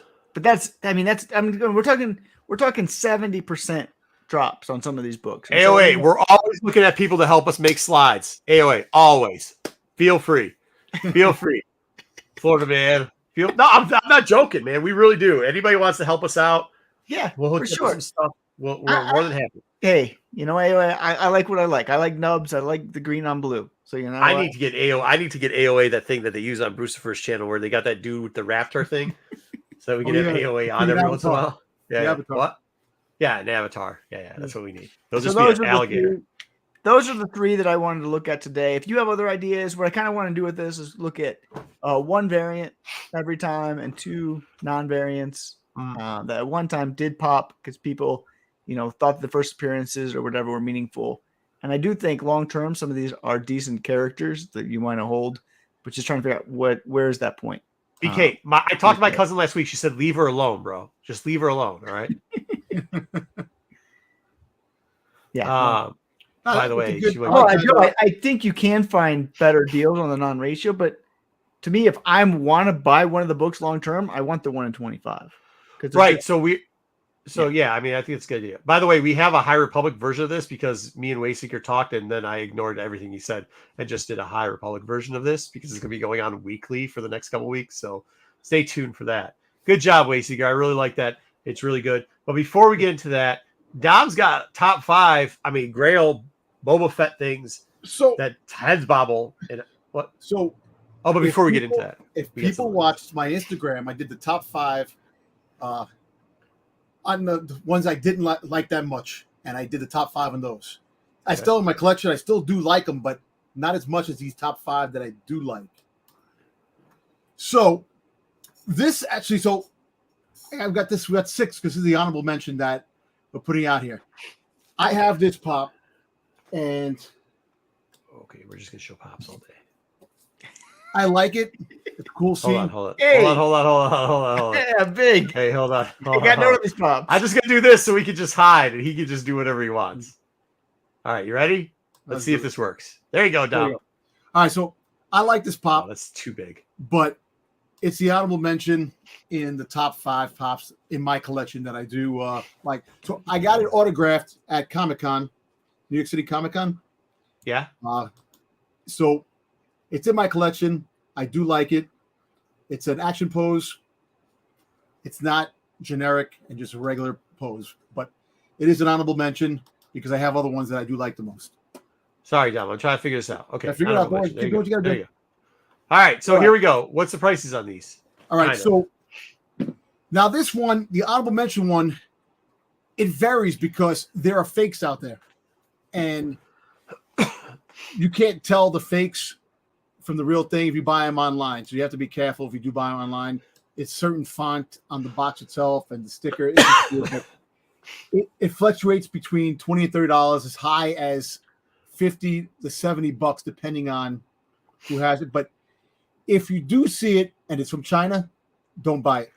I can tell you that. That's usually a general, I think that's a general type statement there. All right, let's see what this does right here.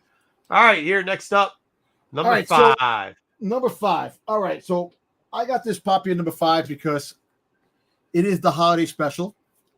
Not many people love the holiday special, but it is Boba Fett's first appearance. And I do like this armor that he has. I love the blue and the yellow, how it sticks out. But it is number 5 on the list because it's not the best one, but it's in the top 5 because I do like it. So this has a few sticker variants. Yes, this is the GameStop sticker variant, but the best variant on it is the EB Game sticker. Then why would we use that one? No, why not? Because I'm just going to show it's just variant. No, because we're just doing the regular ones, but I'm just showing that it's. You got to preface this with that. I'm sorry. The EB Game sticker is actually cooler on the pop itself because you don't see them from Canada. So, but get out of here, AOA. This is number 5. All right, in the top 5. All right, well, this is number 4. Here we go. Okay, number 4. We have the vintage colors from the Kenner Boba Fett, which I love. I love this Fett. Now, I had the figure growing up. All of us did growing up, just about. And the vintage colors really stick out.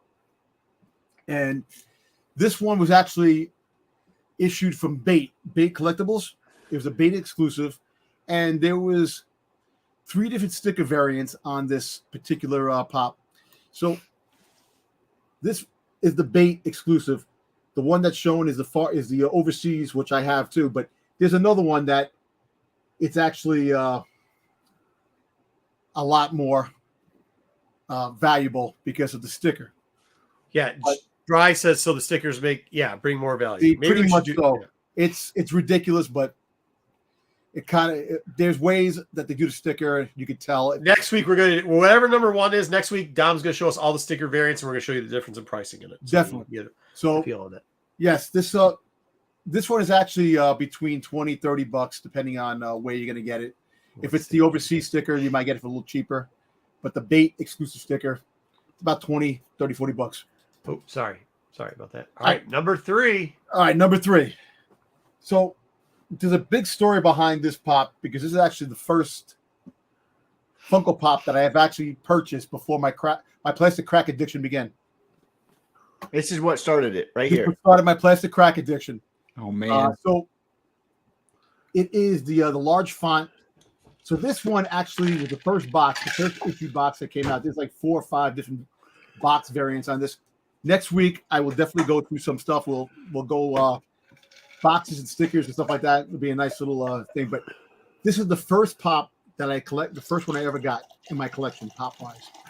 I don't understand. It's just the generic, the Empire Strikes Back, colors, Return of the Jedi, whatever you want to say. But this pop, the box itself, it varies. At the height of the prices, this actually was about a $500 pop. Because of the box. Ooh.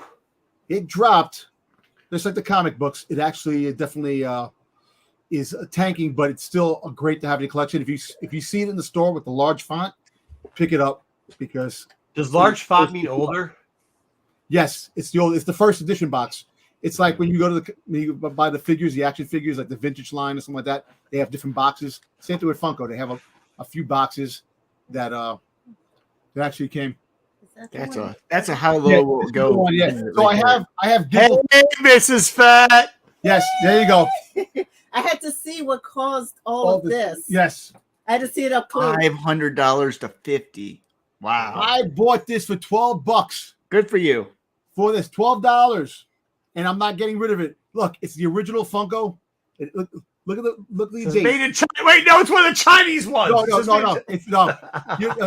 Believe me, you can tell. It's just I know. the pops are made in China, but yeah, these are the original pops. The way they look. That's the date up on top. Okay. So Like they were going to expire. so this was Right. 2011 that this came out, and that's number 3 on my top pops. Okay. Number 2. Let's go.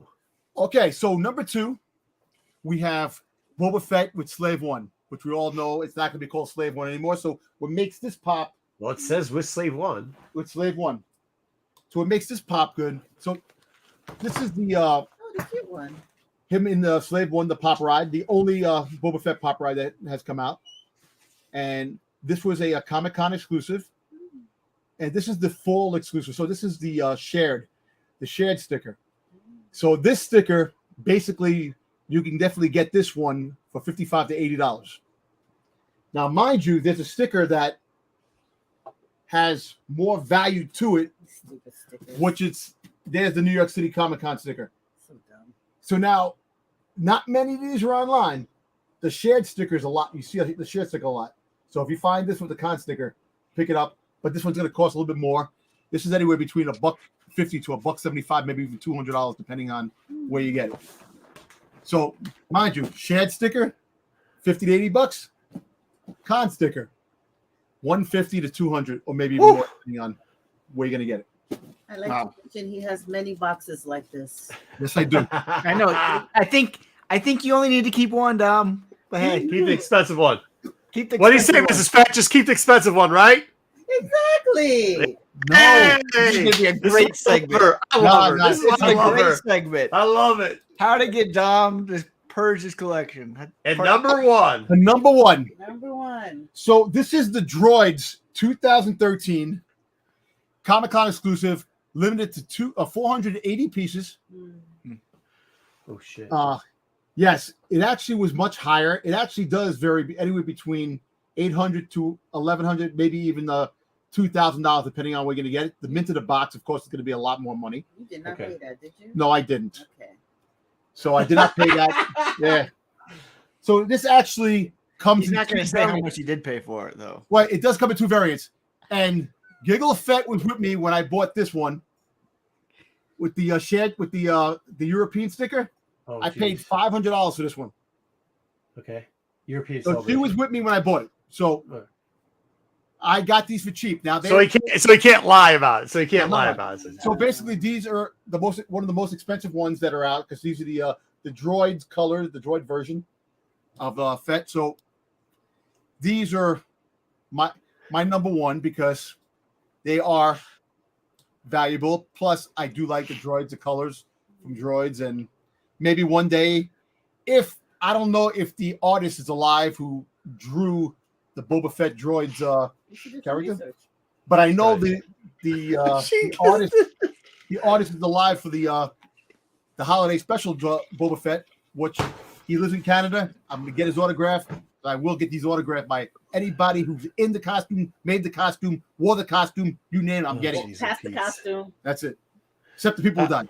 Can't get them. I love you, Giggles Fets. That was a great segment. Thank Good you. Zach. There you go. Good job. All right. And, Look at that positive reinforcement too. and I didn't get beat. What does that mean? I didn't by get her? beat up. My Yeah, wife yeah, didn't yeah. knock me out. Has it ever? No, they don't. They haven't said it because I don't think they want to say it. It's dropped though. It's not Okay. official, but it's dropped. It is. It's officially Boba Fett story. Not officially. They've never made it official. They're just All right. not going to touch that subject. In the book, Really it's good. also in the book. It's called Star. Yeah, Trek. but they're just not going to touch the subject. So, Yeah. all right, here we go. Last little bit for all of you that stayed. We're gonna see this works out all right. We're gonna probably be within 2 hours if I can keep my voice. High Republics. This was like a request. I can't remember who said it. I guess I could check it out in our chat because somebody had said like after last week's I can pull it up. last week's thing or whatever, that it would be good if we went back. And actually, now that I did this, we have another even idea that we're going to do even more on top of this. So we're going to change this around a little bit. I won't forge any signatures because I get everything up. Bride J. It was he put it right there. And what did he say? I was Right going to here. read what I said. Okay, Bride so J we don't said, remember. who do you think the main Jedi characters are of all the High Republic? All right, so we're going to go through some of that and tell you kind of where their books are at this point.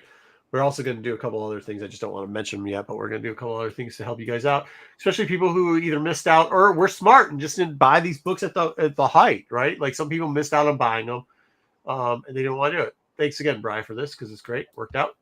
All right. Some of these are cut out of, if you remember these are our buddy JJ with the Star Wars High Republic first appearances. These have been copied and used in a bunch of different ways. I decided we're going to pull out some of the OG slides so that you know where they got the ideas from. So, Star Wars High Republic Adventures #1. What we're looking at here, these are all Padawans that are probably going to show up in Phase 3, high likelihood, or we know for a fact are. Lulu is the character in the top. Quart is also up there too. We do know that those two have it's official, right? We saw Quart. So well, Lula might be dead. We don't know what's going to happen with Lula. They came out with the, they say that, but she might be alive too. What? No, go ahead. Where Lula may be dead. They made it seem like she was dead, but I still don't think they're killing her. I think they're going to find a way to bring her back. Hold on. The answer's Walrus Man is not Walrus Man, dude. That is not Walrus Man. Yeah, they kind of did like almost the same thing that they did with what's his name? Where they said he was gone for a while, Buryaga. He's not really dead. So but this does have a bunch of other firsts in it too. Some of these you're going to see this book again because some of the other ones on the bottom are people that are going to come up later. Just to clarify, what we're looking at today is we're looking at the Padawans. We're looking at our favorite Padawans of the Jedi from High Republic Phase 1 and Phase 2. That we believe are probably going to show up in. We didn't put one of our favorite Padawans on here because we talked about it last 2 weeks. So it didn't make sense for us to talk about Bell again. We didn't include him. But Bell clearly was one of our favorites. We've touted Bell multiple times. So who are the other Padawans that we think might show up in the future? Thank you. Just wanted to clarify what this segment was about. Also, true, I didn't always do the A cover. Sometimes I did the ratio, whichever seemed not too expensive, but maybe the better buy. So here we go. Average 9/8 are 54.5 for this. Now, do know there's two other versions of this. There's a exclusive, right? Isn't there that had a version of this, or there's something? There's a Comics Pro. Yeah. So it's not a store exclusive. Comics Pro is a weird thing. It's still, right. Yeah, because it's a weird thing. Distributor thing. Yeah, it's a weird thing. Distributor thing. The distributor thing. There is a Comics Pro version of this that they didn't hand out at their summit. So like it's a really weird thing. But either way, okay, we could get into what Comics Pro is some other day, just like we can get into what Dynamic, whatever. All right, average, but there's also a dollar store one. Don't be fooled. The dollar store one has a red little thing in it. I think it actually says Dollar Tree on it. So it does. I can pull it if you right here. Nope, I'm all right. Yeah, we can. Okay, so here, average 9/8 for this, 54.5. The low is $35. Raws are set. This is a 1 in 10, guys. The raw average is $7.78 with the low being $6.50. If you don't have this book for these prices, I mean, 9/8 for $50, $35 for a 9/8. If you don't have this book, I think you could buy it for $38. Here we go. We're gonna put. All right. So I fucked up somehow. Well, I can't do anything for you because I don't know if you can see it in the bottom here. If it has this little right here, there we go. That is the Dollar Tree version. It also says Peachtree up here. Yeah. There you go. So these are the dollar store. It's a beautiful cover. It's really a good comic for. It is, but it's even cheap. It's even cheaper than this. Like, but these ones were mass produced and they were sold for $1. Can you find? You did get a copy for Tormund bucked. Yeah. Okay. Either way, so you'll. I mean, he's obviously in there, but yeah, I mean, like $35, right? Like this is a book that if you can get for $30, but there's so many of these fucking things too. Because or just buy them raw for $5. That's crazy.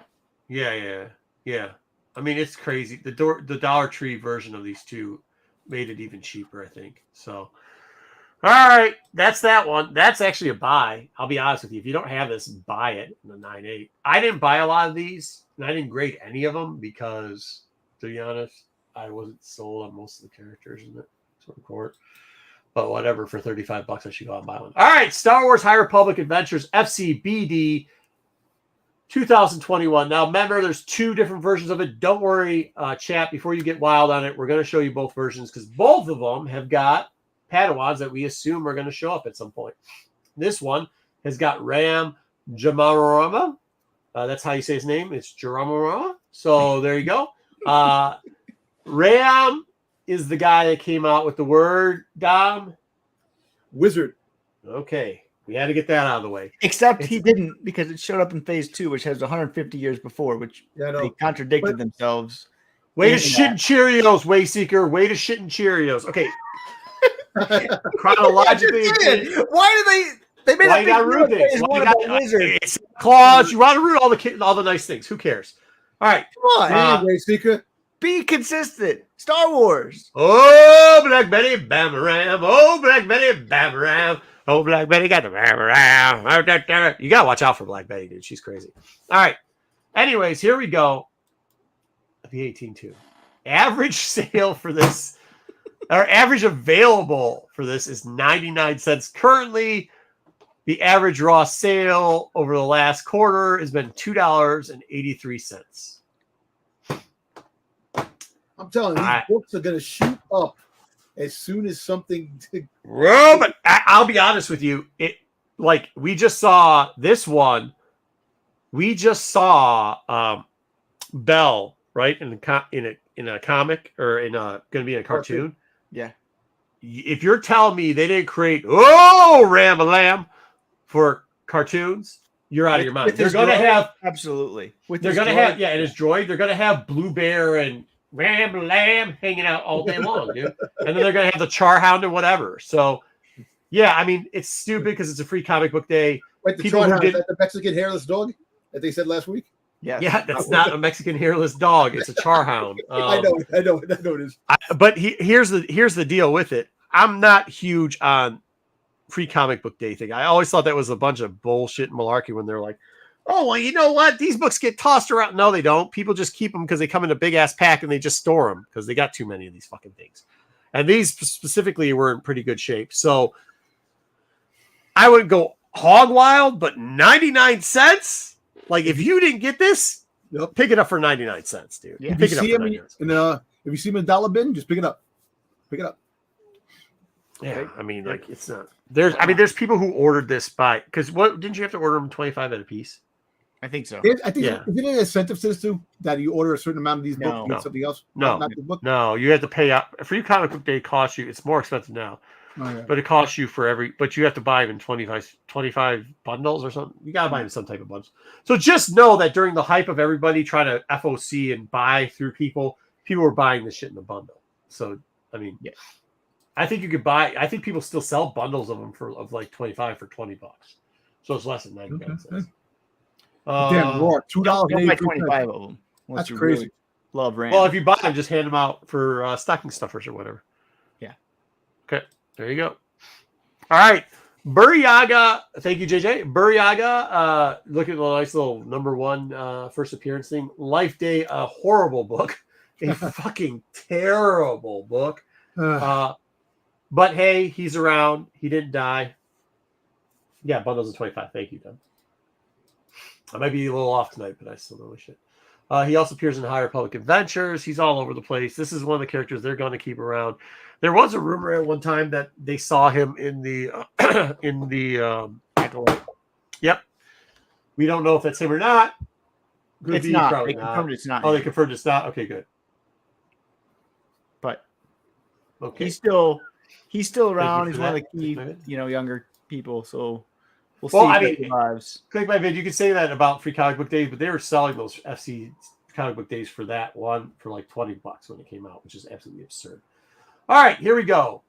Average 9.8 for the A cover, $43.30. Raw average is $3.06.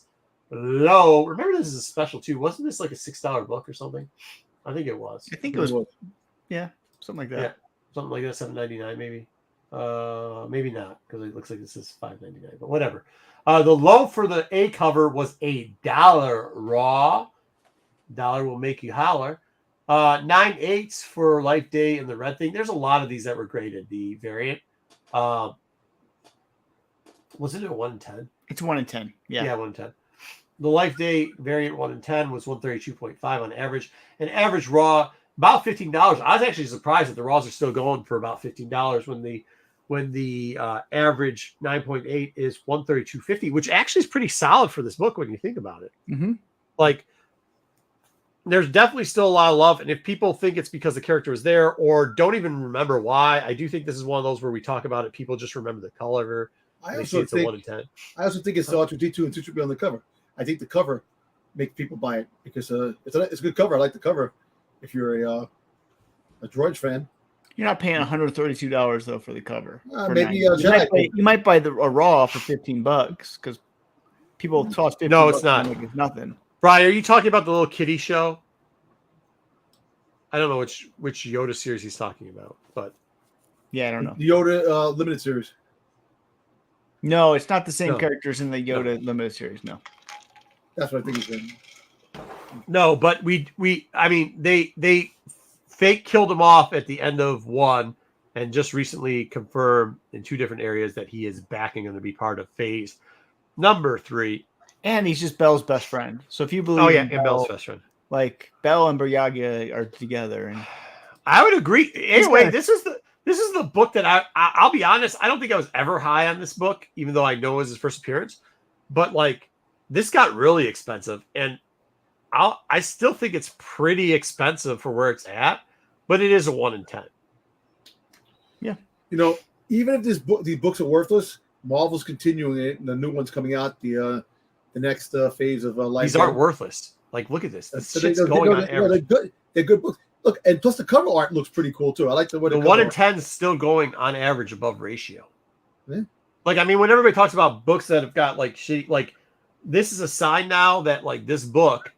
Yeah, I know. Like a couple in this quarter, they did mention that he was already back, but they had already previously mentioned in the last quarter. So this should be holding as strong as it is, unless. I mean, this is where you have to start looking to these factors of where this might be getting to the bottom, right? And that sure looks like this is the bottom. And if it's the bottom's hanging around 130 for a 9.8, it's pretty good. Yeah, I mean, you're talking about Quinn the Boss area. Would you rather, Yeah, it's above. Crazy. It's above, ratio. Shit, what book's above ratio from that time? I don't know. Anyways, like, nothing's above. Yeah, ratio. so go in there, try to slide in, get this shit uber cheap. Leave the A cover because it's like, I mean, I don't know though. Like at this point, fucking for a, I don't know, man. For $1, if you don't have it, pick it up, I guess. But there's would also would you buy a 9.8? Would you buy a 9.8? Because I think the low on the 9.8 was like $29.99. No. Well, at 20 something, I probably would buy a 9.8. But I would. Ruben, nobody's going back and buying this because Life Day's coming up, dude. Not happening. If I'm going to get anything, I'm getting the 1 in 10. Okay, yeah. 1 in 10's the way to go. It's better cover. There's, like I said, there's a Leia cover, which is a B cover too, and I don't like that cover either. Ooh, I was going to switch this around. It's newer, but I like this fucking variant. This is Maddie, for short. We know Maddie's going to be around. Maddie was pretty much the focus of the Padawans in phase 2. They have big Maddie plans. The average for this, because I couldn't find it sold graded in 9.8. People are still asking. This is the 1 in 50 for crazy prices for it. And there's so many covers on this. Not quite as this is Star Wars High Republic 1 phase 2. So 2022, 2021 had obviously, if you recall watching us, if you have for that long, we had some pretty substantial photograph proof. We're not going to say where we got it from, but that there was over 1 million copies of that because maybe we saw a couple labels that had labeled out exactly how many books were in the box. But this was substantially less than that, but still there's a lot of variants for this. There was a lot of store variants. You ever want to get depressed, shoot yourself in the nuts, go look at store variants for High Republic. Dude, listen, the books, it's a lot of variants, but I've seen variants before. It's lucky. I know Marvel shoots out a lot of variants, but other companies shoot out. The only thing that I become there is a current auction right now that's at $224 for a copy of this. It ends at 11:12 Eastern Standard Time today on Sunday, which means in a little bit. Sniper go sniping. I will say this for how cool this cover is. There's not a ton of them are selling for what I think they would. The 9/8, but.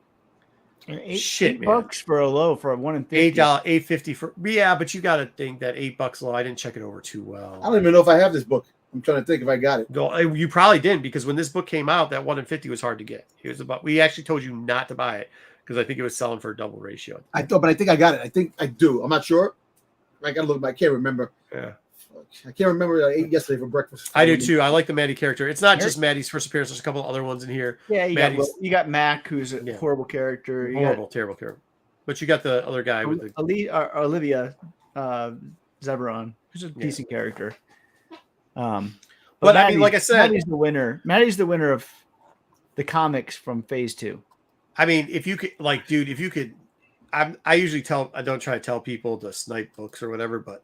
Like if you can get that auction, what is this? Let me see where that is actually right now. I'm not going to pull up the whole thing, but I'm going to actually see where that is right now because if it's still that low, I might just be.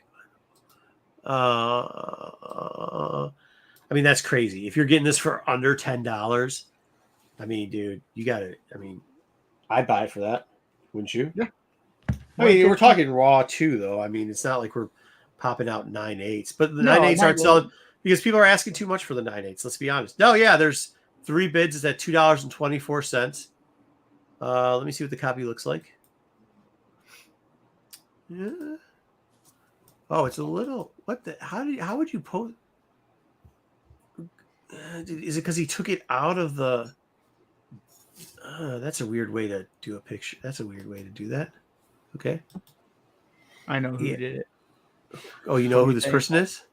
What? You know who this person is? I do. Oh, okay. Well, then we're not going to say anything else about it. Is it somebody you like? Or wait, we shouldn't say that either. Just got the name. Yeah, we'll just stop there. Okay, cool. But tell him to use a little bit of black background next time or something. All right, there we go. Oh, he does a thing on Instagram. Okay. Yes, he does big Instagram sales. Okay. All right, there you go. Well, I guess we don't need to give him any advice then. He's selling one for $2.25. Good for him. Let me get back to you guys' screen. Okay. But yeah, sweet. The 9/8s aren't selling because I think people are holding them. I mean, why would you sell it for $50? Why would you sell for $2.25? I mean, I agree with you. I'm just saying, like, if I had 9/8 of this thing, I just worry. Do you worry about this? Okay, I can't say it now because now I don't want to. Put something in the chat real quickly, Wayseeker, in the private. But when you see some of these raws still at this point, do sometimes you worry people got lazy, or do sometimes you worry that people are just like maybe that's not the fresh yet, like they sent it and already got rejected on these high ratios? I don't know. Is that something? I'm just asking you because you're a little bit newer at selling this than because when we would sell this type of stuff, if it came back and we got rejected on 9/8. We were putting NM and then plus ? You know what I mean? And just going out. I mean, I wouldn't put it out for auction, which is weird. I mean, some people now, the game has changed on how many people do auctions nowadays. So I don't think it's the same way, but it used to be code that if you were selling it for under ratio or putting it up to auction, that meant that you already got rejected at 9/8. I think that's most likely the case. Okay. But at the same point, I'm willing to buy a not 9/8. Yeah, sure. Because the raw is going to be $5. Oh, I agree. Especially if you're collecting it, what does it matter? Yeah. All right, here we go. Leela, Tora ass. Tora ass. What? Got that awake. Yeah. Okay, so we just talked about this. This was our last news story. This is why Wayseeker made me put her. Wow, that logo's in a way bad place. I know. Okay. All right. Like that's nice. For SI. Is it SI? Is her name? SI? SC, I think. SC? Okay. Jeez. Anyways, this is the other free comic book day. This is the Edge of Balance. It also came out in 2021. People were on high. I think people were high on this, but they didn't understand that it's going to be black and white on the inside and like a manga, or however you pronounce it. Here we go. I do like this character. This is yeah. a I mean, character. so you know it's a terrible character because Seeker loves it. So created also by Justina Ireland. So you know, also terrible. Also a reason why I want to do it. But I'll definitely throw this one out. This book is a $32.98. $32.98. Good job, Ireland. You're a winner. I feel it. Roz or Sully. This is the surprising part. So 9.8 sold for $32 recently too. And the other ones, I mean, I don't think people were asking for even over $50, and they're still not biting on this. But the raws, for some reason, are selling for like $5. That's weird. Is that not weird? This one was ordered as much of the two free. Oh shit! Oh shit! I don't. But I also. What's surprising to me though is this character is way less recognizable than Ram, because Ram's been in the other comic books. This one has only been in the manga, so you have to be a major Star Wars fan to know who this character is, or even care about this character. Well, there was a big push afterwards because the first free comic book day was doing well coming out the gate. So there's a lot of call them influencers or shitfluencers that were like, honestly, I honestly feel like this is like honestly going to be the best character of all honestly time. So, you know what I mean? Like you could probably check out some lists and see them say that, but I don't think it's going to catch on because as I said then, and I'm going to say it again, it's a MAGA, and I can't even pronounce the fucking word right. So like, manga. I'm not in my. Manga. I'm not on that alone. But then what's even worse is Justine Ireland has written more shit since then, and she is by far the weakest writer out of all High Republic stuff. So there you go. But Daniel Older took over this one, so Daniel's been writing her story since then. So it's people do like Asian characters. So what? People like Asian characters. Yeah. And her master's cool. Yeah. See, words and other stuff get hard when they see Asian Jedi. So there you go. Yeah. He said it. And other things too. Nope. Dom. Nope. Nope. Don. I went too far across the line on that joke. You are about to take that joke even further, which we're not going to do. We're not going to do that. Nope. All right. Cheap. This book doesn't make any sense. Buy the 9.8 because why the fuck would you buy 5? I'm telling you, like there's like 6 raws or something sold for $5 around the same time the 9.8s are selling for $32. That's weird. That I would pay more than $1 for a raw, but 32 seems. I would. Yeah. 32 seems about right. Okay. Now here's where we're going to have a little bit of debate, boys and girls, and you're going to still do this. And as you can see, there's little side notes that are in italics on the bottom, and this is where. Our friend JJ likes to, whenever I have a debate about a first appearance, he likes to just put little shit like could debate between issues 3 and 4 as a first. Okay, I get it. And you could. In 3, you get that picture right there of the very chalky white guy from, remember that movie where the dude's got he's got lightning that comes out of him? What? Powder? Yeah, Powder. So you got the powder guy in the corner, and the other shot is the back of the head, which in JJ's defense, when we did this, the definitions of first appearance were starting to get changed. And he was right to put this now because in everyday comics, this would have been considered a cameo. Would have. They didn't say much. He was in the background. Get the back of his head. He looks like Powder. But in the new world we live, there's 15 first appearances. If he's on the cover, it's a first appearance. If he's not on the cover, it's a first appearance. It's the true first appearance. It's a first of all appearances, and I am confused. However, 3, a lot of people don't list as first appearance. It still is, at nothing else, a cameo album. We do know he's there because they came out with a novel ahead of time and described that he was kind of in that area. It was very close to the same week the book came out. And you see his master right next to him in that picture. Well, you see the back of her head. Well, the back of her head, yeah. She's the one they're focusing on. He's in the background. So, and she's talking to somebody else, so he's really in the background. I understand that it would have been a cameo. You can, but here we go. Just let's get into it. 3, you can buy both because the 9.8 average for 3, the A cover is $27.48 with a low of $19.99, which means the high wasn't getting much more than $30. The variant cover, which is 125, the average is 32.39. So do not buy the A cover, guys.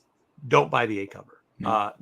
That's how people say first appearance of Drake. It doesn't matter. Don't buy the A cover.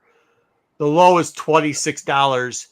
Don't buy the A cover if you're going to buy this book. As far as how much cheap, and I hate the cover, but for any 1 in 25 for a 9.8, $32 is crazy.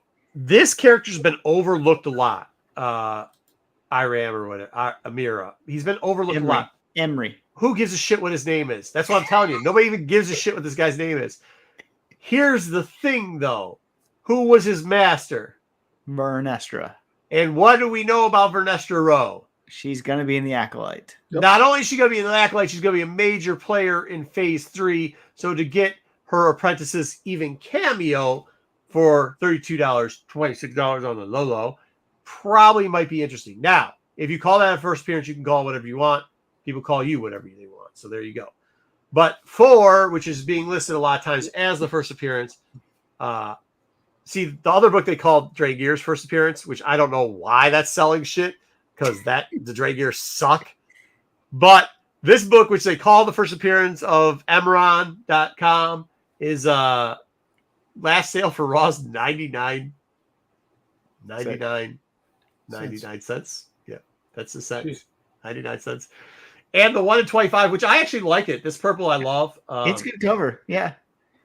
It's a good The last 2 Raw sales for this 1 in 25 is $2.50 and $4.85. They are right now asking there's an available 9.8 for $66. Best offer some of these guys. $70 is probably what the major average for offers are.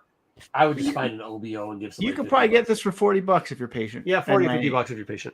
Well, not too patient because yeah, sometimes I'm sorry. Sometimes people don't know the person's coming. They wait until they actually show them on the screen. Like they wait for it actually comes out. Everybody scrambles to get the book when the person is officially shown. You're going to pay more for shipping for the fucking book than you are for the 1 in 25. $2 and Wayseeker, did you buy this shit? I know this is you. I did not, but I would have bought it for $2.50. I buy lots of these variants for this cheap price because why not? It's dirt cheap. Why not? So either way, you could spend I know Dom likes to for $33. That's why I'm saying or 20. Dom likes to pay double ratio for his variants, but when you can pay 1/10 ratio, that's when you buy it right there. What I'm saying is that's why I'm saying you could spend $50 and get both these books. And one of them is going to be in a 9.8 and the other is probably going to be a candidate. So there you go. All right. And that's it. So I hope you guys like that. That was our High Republic version. I think we're going to do a couple other different things from it. We're going to do Jedi Knights next, and then we're going to do Masters, and then we're going to do whatever. But we also have another plan. I'm not going to say what it is, but I think there's going to be one that's going to kind of excite some people and get it going. I think out of all of them, do you not see Phase 3 having yes on this character? Phase 3 for sure. That's Briaga. Briaga's a must in Phase 3 for that. That she's coming to Phase 3. Yeah, we already know she's got her own book again. Maddie, we know that's 100% Phase 3er. I mean, this book is. I know they're not trying to sell the 9.8s because they pay too much for them, but shit, man, dude, bro, this thing's still at auction for $224. It is. It should be just 1 minute left. So 47 seconds, 45 seconds. Let's see what happens with that. Can I show the screen? Graded? Is it a graded book? No, it's raw. No. Raw. The people that graded it are not selling this book. They don't sell this book graded. Right. 34 seconds left. Let's go. 31, 3 bids, man. I don't know how sniping works on eBay, but somebody's probably going to. You guys don't be being dicks on that book. But when this came out, it was hot. It was fire. I remember seeing it. I got for $25, and then walked out the store, and the person's like, "Wait, we didn't reprice that yet." And it's not my problem. This book was the only one that was pretty surprising, but Burryaga's not going anywhere. We know that he's going to show up 100%. Burryaga showing up in a lot of stuff. I think that one thing did keep hold because people thought they saw it. Holy shit, that ended at $2.24. There's no way. Nobody from $16.49. Holy shit! 16 bids. Good to all you bidders. Oh wait, Somebody from the show saved it. somebody did. I didn't sign in, so I can't see. I can't see who it was. And without that, we'd rat you out. Good job though. 60. Whoever did that, congratulations. $16.49. Great job. Great steal there. What was the average? Maybe it wasn't. No, Yeah, right under the average. Good job. Yeah, good job. Yeah. We definitely did. We definitely pumped it up. Ruben, did you guess who bought it for $16.49? Ruben got it. Ruben got it. All right. Question answered. Whoever congratulations. It's got to be Ruben. It's got to be. Yeah, Ruben. Yeah, good job, Ruben. You grabbed it. All right. Well, here we go. And then this. I don't like free comic book day. He already owns it. That doesn't mean you don't get a copy for cheap. I don't like free comic book day things, but Ramble Lamb, there's no way Ramble Lamb is not showing up. He's coming in a book. We already know. Like Alyssa is writing him. So look, he's got a little thing on his shoulder tip, which is Zine's the little Valo book. He's this the book main character of the Valo. All the books. This is probably the book that I've owned a couple of these, but this is probably the book I'd stay away from. Right? It's just so many of these. Yeah, there's just so many. I mean, the characters aren't. I love Lula and I love Court, but I mean, I don't. If you find a raw for a couple bucks, you pick it up, I guess. But other than that, I mean, for the prices is okay, but like his Raiders suck. Sorry about your Raiders. I mean, it's got some good firsts in it, but I actually feel because of how many there is, like I think even for a 9.8, $54 is too high. I mean, $25 in a 9.8, I think. Is it sad that that's what we're talking about now? $25. Yes, that is really sad that you're paying grading fee is what you want for a book. Yeah, which is about it. Yeah, which is about it. I mean, because you got to pay extra for shipping. I mean, that's the downside. I do, guys, and this goes out to people too that think I'm shitting on you. I'm not shitting on you if you overpaid for these books or I overpaid for a lot of these books. I just started collecting whenever. Yeah. You know, I started collecting when High Republic came out. That's why I got into Star Wars comics. I only ever read the books before. I overpaid for all of these, but you learn your lessons, and you move on. So I'm really not crapping on people for that. You know what I mean? I know some people have been around for a while, so it looks like, oh, well, you said this a long time ago not to buy this book for here, and now I'm not doing it for that part. I'm doing it for like, hey, these are where it's at. Now I do feel like it's a good time to buy some of these books. And like Wayseeker said, like that was one of the reasons why we hooked up, because he's like, why are you always crapping on the prices? And I'm like, well, watch. And we have watched it. But now, I mean, look, if it's gone that far, and I will give you this, I was wrong on this fucking book. You go back and watch the videos where I was talking about Life Day, the 1 in 10, saying that fucking thing it'll be a year from now, that thing will be under ratio probably by half. And it's not. It just isn't. You know what I mean? For the 1 in 10. So I mean, there are some good books in here. Obviously, they're sitting around for a while. Yeah, it is. I think it is. I mean, we know that they're going that right. We do. There is for protection. I mean, you still it, but the High Republic is the future. You still gotta be very careful. Like I said, like if you're buying High Republic Adventures #1, I don't know how high that's going to go, no matter what. You know what I mean? Yeah. You're looking at what, maybe 100 if the character shows up. 100. Well, there's a lot of characters for a gamble, but yeah, I mean, even that's a big gamble for a low payoff. Just be careful when you buy the books. Buy it at your own pace. Don't and buy books that you like the characters. Exactly. Like, don't even take our opinion on the characters. Like, obviously, me and Wayseeker consume all the bullshit. So, like, I mean, we like everything. Like magazines, we read that shit. You know what I mean? We read all the storylines. So, of course, we have our personal favorites. But do also remember that Wayseeker's promoting a blue fucking bear and some chick that nobody gives a shit we haven't seen in comics in fucking 6 months. So, like, hey, yeah, Bibbs and Sarah Stanos. So, like, just wait till you see my Halloween costume that I'm working on. Oh, Jesus Christ. He's going to be. I mean, take what we say with a grain of salt. I mean, if you're going to be nubbed, he's going to paint yourself blue. Hey, we'll see if I can pull it off. Paint the town blue. But I mean, like, some of these books, like, you have, like, do figure out the characters, look into them yourself. As long as I have, I mean, Ro. I like Ro. That's one guy I do like. I like Ro, and I hope bigger, better things in the third phase of this. Well, which is Stars Adventures 2, by the way, for those people that don't know. We'll cover it, but like, and that book has done like that's one of the books, like this book, whatever. But this book right here, the row book, the annual book. Like there's books that, like if we're keeping a scoreboard, we ain't looking like the Lion. We're not the Lions against Baltimore today. I'm telling you that. Go back to the Yoda. Like again, as a collector here, if I believed in this book, I like this.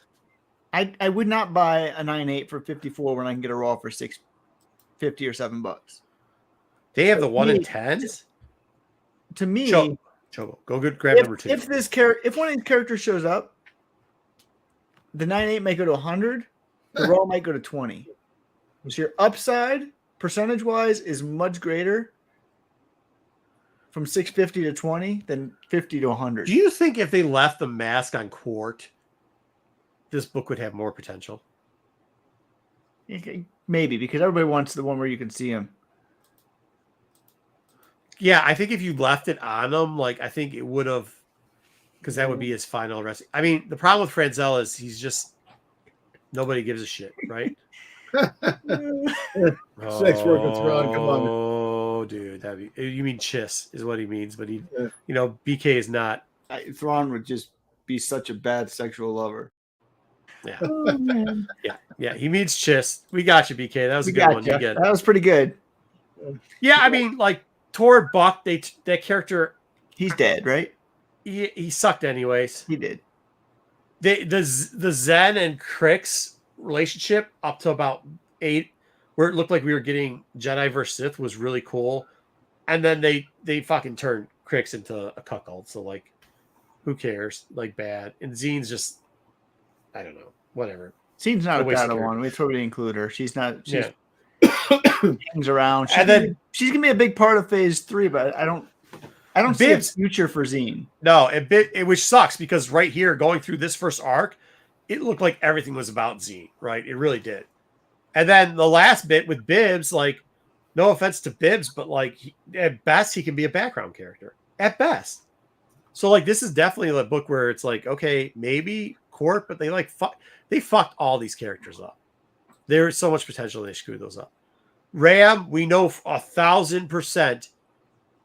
It didn't matter if they screwed Rammed up. They're going to ram down your throat. They're going to ram him down your throat. Wizard. Drama Ram is going to get rammed right down there. Oh, Drama Ram. Drama Ram? What? No, he's going to get thrown down your throat. Yeah, he's suspended. Yeah. Suspended for 25 games for that one. Yeah. Burry, people love him. People absolutely love Burry when he first came out. It didn't matter. It didn't matter how you write this character. That fake kill off that nobody fucking believed. You knew he was going to be fine. So that's good. Maddie it's very divisive. Maddie is the best character out of this series as far as Jedi go, but they had a lot of shitball like. Do you remember like some of the like side books were a lot better than this, right? Mm-hmm. So, but Maddie's going to be around, and people like Red Tweakins apparently. Dom. Yes. That's a question and an answer. I do. There you go. All right.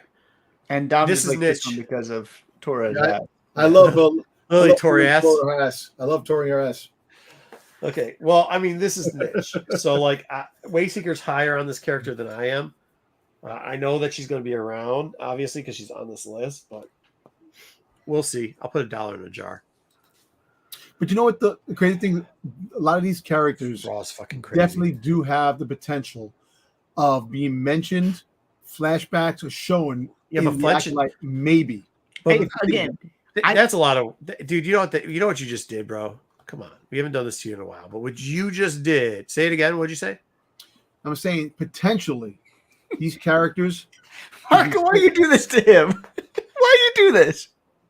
Potentially, maybe, could be, definitely possible. Riling up Dom. No, because it was word salad. I mean, he was just throwing it in like. Say word salad again. Oh, no, you know what I'm saying? Okay, this is what I'm saying. You know, there's a good chance that these characters could show up in a name drop, or flashbacks in the Acolyte. No, possibly. They won't. They won't. Some of them might. They're not going to. This one. Hold on now. This one might. He's right on this one. That one could. But the future of the High Republic is not going to be based off of the Acolyte. The Acolyte is great, but the future of the High Republic is when after the Phase 3 is done and they really start pushing more High Republic content. If you're living in a bathroom and you haven't got a care, what? I don't know. What are you talking about? Sticks? What the fuck happened to you? I don't know. Sticks. All right. But I mean, this out of all the word salad that Dom said, this character is the most likely to have that possibility occur, and it's the cheapest book out of all of them, by the way. Yeah, I mean, just the cheapest. And that's it. I mean, so that's all that's what we get. We'll get into the knights after this because I think some of the knights have a stronger possibility of long term. I mean, Buryaga, Ram, and Imra, and Emra is going to be. Are there the three that you really? I think what we're going to do after Phase 3 is done. So we're talking a while now. We're going to do a 10. Kind of like we did with the 10 keys. We're going to do the 10 High Republic keys. We'll track them every quarter as well. Oh, that sounds good. Yeah, because it's good, Brian. You're right. We want to see who survives Phase 3 and what we think the future of is after that. The interesting part, Brian. The interesting part of this is going to be what actually hits, like when Acolyte actually goes and what effect it's going to have on it. We've already seen the effect that just showing us pictures and maybe a little preview of a Charhound and a character that was pretty popular above has moved a book that wasn't that cheap in the first place, right? So what's going to be with Acolytes? If Dobbs word salad occurs, that sometimes probably this could possibly maybe happen. Yeah. And they mention, all of a sudden she mentions her Padawan, or he shows up, but he's even in the background. We'll see that book. I have a feeling we'll see that book go wild. And if that book that's all it's going to take. All it's going to take is one of these books that that nobody's looking at, like, where the hell was it? I'll pull it back up so that we can talk about it while we're actually looking at the books. But like this book, all it's going to take is this book that's right now going for the 1 in 25, going for $2.50 and $48.55. All they have to do is mention the character, right? They mention the character, he's in the background. It's going to shoot up. And when that shoots up, it's going to be trickle down effect on this. And it's going to be the Wild Wild West one more time. That's kind of why we're giving it to you. So if you think, I'm not saying buy all these books, unless you need them for your collection, right? But at $2.50, like, there's worse things you can spend $2.50 on. Dude. Of course. Dude, that's going to Baltimore. Shit, I got to pay that bill. Going to Baltimore, they just charged me $80 in toll roads, motherfucker. Like, yeah, there's a lot worse things you could be. Pete eats Hot Pockets every day. Could you imagine? How much does a Hot Pocket cost? I can't imagine it's cheaper than $2.50. It's probably for like No. Really? Come on. That's what I'm just saying. Like, if you find these things cheap enough, like, you just stash them in a box, and if your downside risk is $2.50. What's a gas station burrito cost? I'm handsome. I'm ruggedly handsome. He's eating those for more than $2.50, right? I don't know, man. But yeah, this one, that could possibly word salad happen. This is one of those where it does. And then, like, I do really want to see what the trickle down effect is. We've already seen motion on books of actually seeing characters in cartoons, right? Of High Republic. So that means there's a taste out there for it, obviously. Right? Vernestra will show up in the cartoon sometime. They just will. Like, she is such a popular character for the younger crowd. She's been pushing the younger crowd. She's the youngest Jedi. We'll talk about her next week, but she's the youngest Jedi Knight in the history of the Jedi Order. Right. So, like, you don't think she's not going to show up sometime if they're pushing Bell at some point? Well, they're also going to show her in the fucking. Well, we know that already. I know, but before that. But to see Bell. But here's the thing, too. We're all 3 to 5 years away, right? We're all saying this 3 to 5 years all the time. Do any of you think we were going to fucking see Bell? No. Like this year? No. Dom could say yeah, because he's the one that could possibly maybe. He's the only one of us that could say that. Because there's no fucking way. I'll tell you, there's no fucking way if you told me we were going to see somebody as, like, in the hierarchy of characters, like, Bell's pretty fucking high up there for High Republic. Like, Bell and his chart, if you read the novels, you know for shit. Like, you got Buryaga, you got Rambalam, you got Ro, Vernestra, you got fucking Charhound and my man Bell. Like, we didn't put that one in there. That's the annual. We covered that 2 weeks in a row. But, like, to see a character that big just come up in a cartoon this early?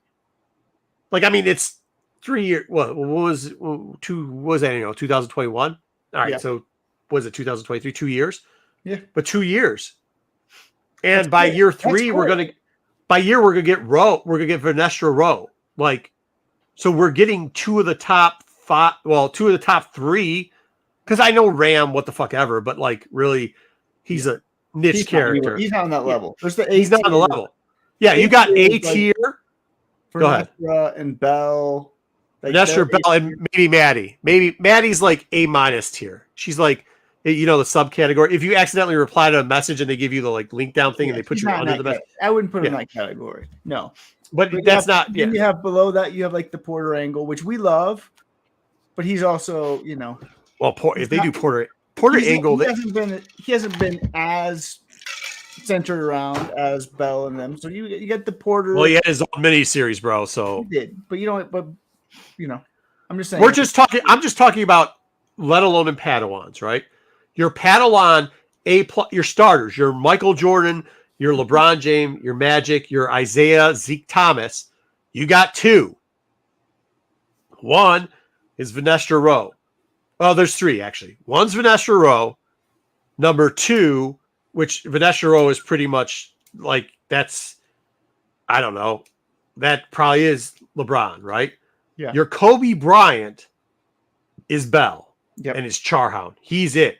It don't matter if he died 20 years ago. They're still going to be yelling, Kobe! While they're taking shots out there as 50-year-olds and fucking tearing their hamstrings. And then you've got probably your Shaquille O'Neal, Charles Barkley, right? And that is Burriaga. That's him, right? He's there. He's very dominant for his position. He is what it is. It gives you the cuteness factor. It gives you all the other bullshit. And it gives you somebody that when people see them, they get sympathetic towards him. There was a large outcry. So you got those 3 right off the bat. And right now we've already got 2 out of the 3. The dream team, we got 2 out of the 3, man. That's just absolutely fucking crazy. Within 5 years. Yeah, within 5 years. Which is unheard of. Yeah. I don't know if I go that far. I don't know if I go that far, Bri. But I do think there's a lot of potential for that character. It's just, will they develop the character right? This TMNT, this is why I want to talk about Porter Angle, but we can talk about it more later. But this is kind of why I want to talk about Porter real quickly. It seems like even in first off, I thought, so this is our 2 options. Okay. One, it looked like they were holding back, right? Because they've always hinted about this crazy ass story, right? But they've also not given us that story. And this last phase was the perfect time. He even has his whole thing. They haven't given us a story. So are they holding that back to create Dom's utopia of, sometimes they could write a character about a cartoon about some guy and they could do a two-part backstory, kind of like a Clone Wars series on the High Republic. I think that's what Dom, when he says all that stuff, I think in my head, I don't think this is what Dom's thinking, but in my head, it would make sense as like a Clone Wars where you're doing like 2-part, 3-part arcs following characters around through the High Republic. Yeah. Right. That'd be ideal. Right. And I think Porter Angle's the perfect gear up for there. I mean, they keep him around. They've made him important because of his sister and that all shit. Like, they just have made him important. When you thought, like when you first thought that group, Layden Greystone came out and you thought that dude was going to be something. And he was important, but he's important for getting killed, right? Yeah. So the only downside is we went to the fucking writer. We had our people in the streets talk to the fucking writer, and the writer has no fucking clue what the character looks like. None. Has no fucking recollection of stuff that's happened with the character. Is not like Charles Soule has no fucking idea, which is very disappointing. He jokes around about it and shit a little bit, but really it's depressing when you're like, no, dude, like you've portrayed this character in 4 different visual ways, canon-wise. Like we've seen 4 fucking versions. We've seen him in the Black Hood fucking thing, right? Yeah. That wasn't just sketch art, okay? It was part of the promo item for it. We saw him as a skinny dude with horn. His horns were on his head, but they were actually not horns. They were talons.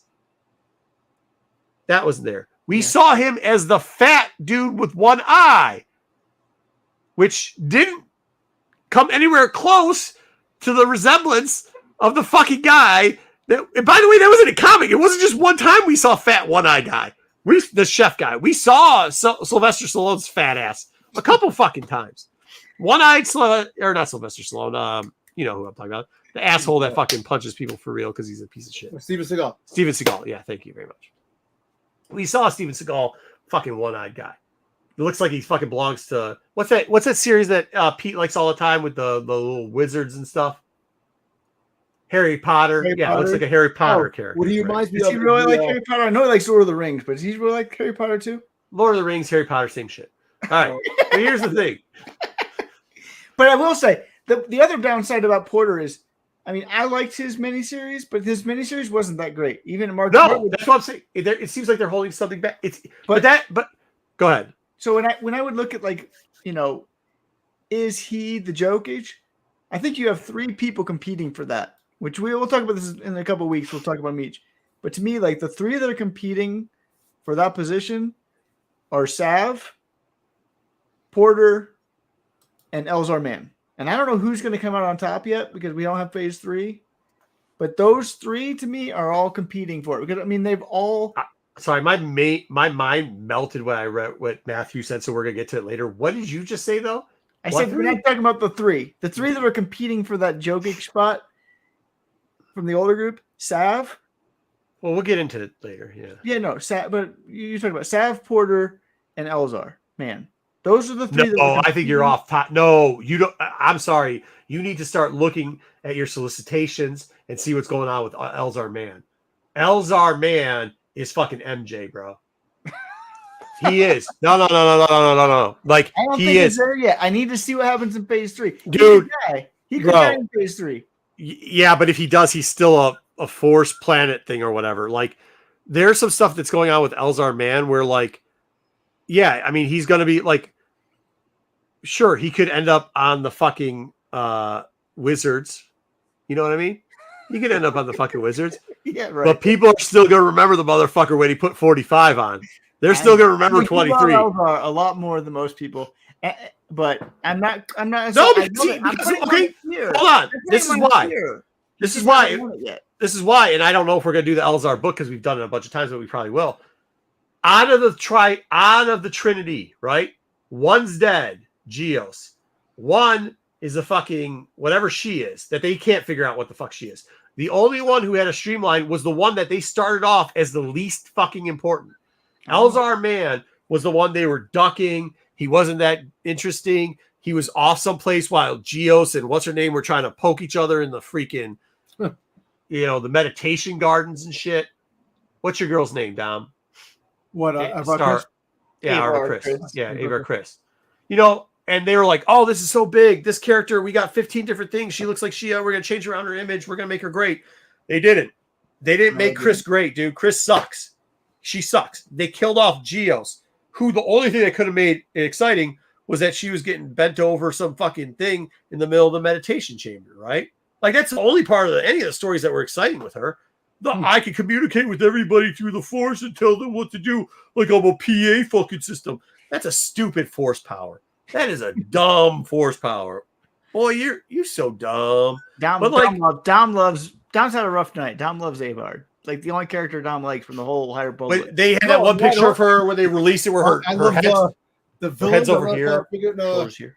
I love a couple of characters in it. Not many, but I do love a couple of characters in it. But that's why I kind of got upset when they had to go back 100 years. Right, Vildar was not a That's they fucking ruined that character. That character was so bad. Beginning with him dying, and then how he treated Tay or whatever, and then him. Yeah, he has those dying seizures or whatever the fuck ever. That doesn't make any sense. And then he had this nightmares about the guy that we didn't even ever learn about, but he had it in every comic.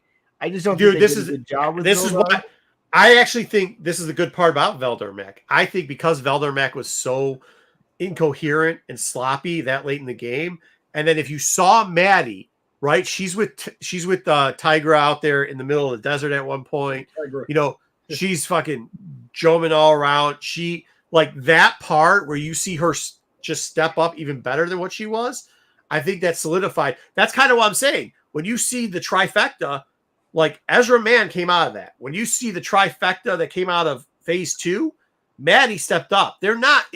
We ain't getting all 3, right? And no offense, but Mac looks like the easiest one to just kill off and just not have to deal with whatever fucking nonsense is going on.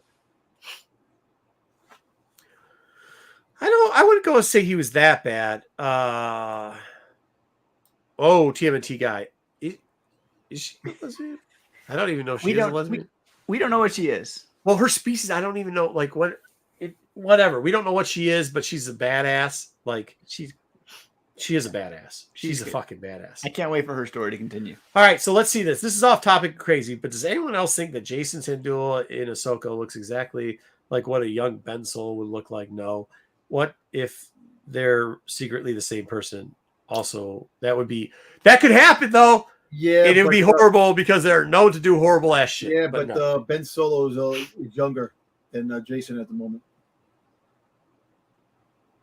Time-wise. Ben Solo will be younger, yes. Ben Solo is younger. Yeah. Oh, at the moment in Ahsoka, yes. Yeah. Yes. Yeah.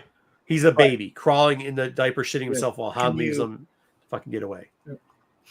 I tell you what, the one thing that could possibly happen is that Ben Solo, aka Kylo, will kill Jason Tindula in the freaking temple. End the story. It won't happen. No, that won't happen. There's no way. And the whole thing's gonna go away anyways because, dude, fucking Filoni doesn't give a shit about canon. He doesn't give a shit about like coherent storylines. He doesn't give a shit about time. He don't give a shit about any of it. Filoni's not letting his character die by Ben Solo. That's the other thing. His characters don't die. They don't. His characters never fucking die. What character does he have that died? Well, Kanan. Kanan died. Well, supposedly Cad Bane. Cad Bane's not dead. We know Cad Bane's not dead. Cad Bane's not dead. I know he's not dead. Well, I'm just saying. We saw his heart still beating. I know, but I said supposedly. That's what I'm asking you. Like, he doesn't, like, there's some characters he adopted too. Like, he flat out said it. He's, what is it, Plo Koon? Right? Yeah. Yeah, Plo Koon. He's like, yeah, he might not be dead. We're like, we saw his fucking head roll. Yeah, but he might not be dead. It's his favorite character. He's literally his favorite character. Find a way to bring Plo Koon back, he would.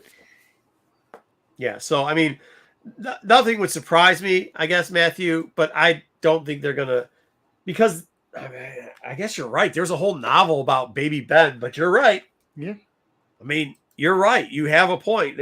He does whatever the fuck. I think after this last Ahsoka abomination, they have kind of. I don't think they have. You don't think they've put the brakes on it? No. That's their like third L in a row.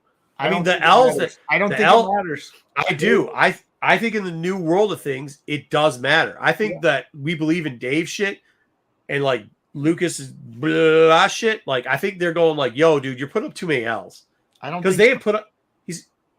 They pretty much said I still think he's going forward in the movie. I still think he is the successor in line to Kennedy.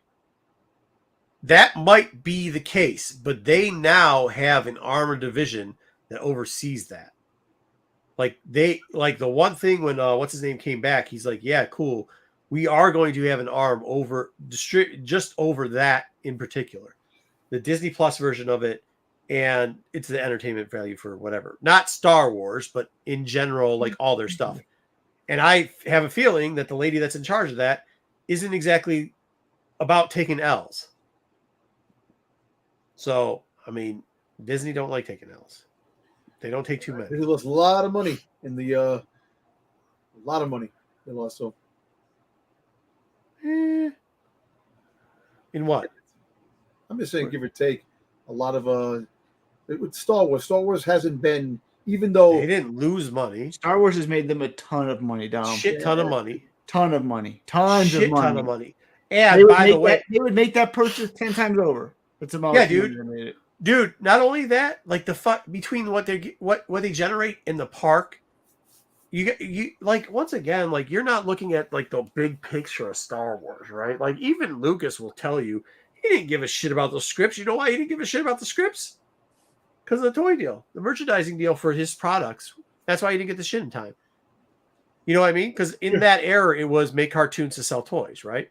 So like when you look at that, when you look at not any toys in stock for almost a year and a half on a licensing deal where Disney controls a percentage, so they get points. It's not like fucking you're over there, the lawyer that's in there going like, I screwed fucking blah blah blah on the back end deal of Lucas. That ain't that deal is the last year's deal. The price changed, and so did the deal change. Percentage basis, man, that's how it's working. So volume overall is what they're making, and they sold a shit ton of volume, dude, during the pandemic. A shit ton of volume. Well, yeah, I understand they sold a lot of volume, but I know that. But like I said, like the last episode of Ahsoka turned out being a shit show. It got divisive. Some people liked it, some people didn't, and it wasn't what. Oh, it's dog shit. So, but I get that, but that has nothing to do with the amount of money they make. And Star Wars is not Marvel, and that's the thing. Where like Marvel makes so much money on movies and TV shows. Star Wars makes tons of money in so many other ways. And Marvel makes lots of money. Think about Celebration, books, video games. Star Wars has always been huge in video games. The RPG, all of those makes tons of money. The games, the physical games make ton of money. Star Wars is just a different lane. This is the only worry. So Celebration, by the way, was the largest it's ever been and so profitable, it's out of this world, like at this point, right? And that's all. If Celebration, let's explain it. The only thing Celebration is to sell merchandise. And fuck if they haven't sold out in record time. And they've made more of it to sell out even fucking more. And then they found a secondary function where now they can sell you shit at home too. So like it's just out of the fucking world with that. Here is the problem of the diluting the product. You're right on some of their mainline stuff. They are, and that eventually could trickle down. But then you got people like Wayseeker who's going to dress up as a blue fucking bear. Like there's so many fucking streams that keep going through. Like dude, did you look at the toy? Do you guys look at toy catalogs like those shit they send you your local mailers? You don't mail them to you anymore. You have to go to your fucking local grocery store or whatever. Yeah, dumb But dude, I mean that stuff that's coming out there. Go put it in front of a niece or a nephew, Dom. Not Wayseeker's kid, because Wayseeker's kid's weird because Wayseeker's the dad, and that's just. But an average kid, go put that in front of and see what they think about that shit, because they're putting it on the Christmas list. Like, say what you want, but Blue Bears or something. Even though the show sucks and the kids don't want to watch it, they definitely want to buy the figure. Like that's the one thing I found. Yeah, I have a test group. I put them in front of that stuff. They said, can we watch anything Beyblades? They rather watch the TV show Beyblades. I didn't even know there was a TV show on Beyblades. Like there's a TV show on Beyblades, bro. And they rather watch that than whatever garbage that Wayseekers try to push them. They're like, wait, this isn't the Bad Batch. They really love the Bad Batch. If they actually geared those more towards kids, they'd be killing. But when you put the Christmas catalogs in front of them, that is one of the items that get circled. Is the fucking Blue Bear bullshit, whatever that stupid fucking cartoon is. And that's why they're going to keep playing it, because it doesn't matter what viewership is on that. It doesn't. No. But they saw the order forms for the kids in the toy store. You know what I mean? That matters way more to Disney. I mean, that's the one thing where I think Dave screwed up was with Resistance. There wasn't anything there like what was it, like Sticks, wherever you're at. How about you tell us what in fucking Resistance was a toy? There wasn't. I mean, there wasn't anything for the toys there. So they learned the lesson there. Where with Ahsoka, that's not. I mean, in the catalogs too, Ahsoka's not doing good. Like the toy wise, it's not fucking doing good. The Darksaber still sells. You know what I mean? That type of shit they can still get off of. Like when you make the fucking create a fucking blade or whatever. Yeah, Mando shit sells really well. So does the fucking Darksaber thing. But like, even Maul. Ahsoka's doing well in the Lego, so again, because you're getting adults. You're getting adults. Yeah, you're getting adults. Like you're getting adults buying that. Let's be honest, who's buying that? But you're still buying it and they're doing it with their kids. I mean, that's the thing. It's still because you get people like Sabine, people like Chopper. You get those. Oh yeah, some of the Rebel Boys characters. Yeah, in the Legos. Yeah, but that shit would have. So that shit was. Okay? Let me ask you this: do you think if they didn't have the television show right now, that shit would have sold anyways? It would have sold anyways. Yeah. Yeah. 100% would have sold anyways because the Rebel. It would have sold either way. And what I'm saying is, there's no. You spent. How many millions did they spend? Like what does it cost to make Ahsoka? Was it a couple million? 400,000? I can't remember what it was. It was cheap, but like. you spent that as marketing budget, and you pretty much threw that budget away because you didn't. I don't think you gained market share in the toy market off that show. Like, what specific toy this season came out based off the Ahsoka show? I think the only character that will be maybe pick up will be that Hu Yang character. Yeah, but nobody gave a shit about it. No, they actually like Balin and friggin' Shin. Kids aren't going to get a bait. Maybe they will. No, there's no droids Stop. do a lot better with kids. Stop. Dom, that's not true. That just shows, and I'm not trying to be a man. My finger really is fucking broken, huh? I should probably just re-break that eventually one day. That's adults like Balin. I'm just saying, like, when you're looking at the kid market, like the dollar amount that you spend, I get it, like hot toys and everything else. But when you look at the kid market, there's so many kids that buy shit that it's disposable, right? Like, it's not even something that fucking matters to them that much. So they can sell more in volume. Like, it's so much volume on it. And no offense, but no kids buying crackhead Shin, because they're not old enough to date crazy bitches yet.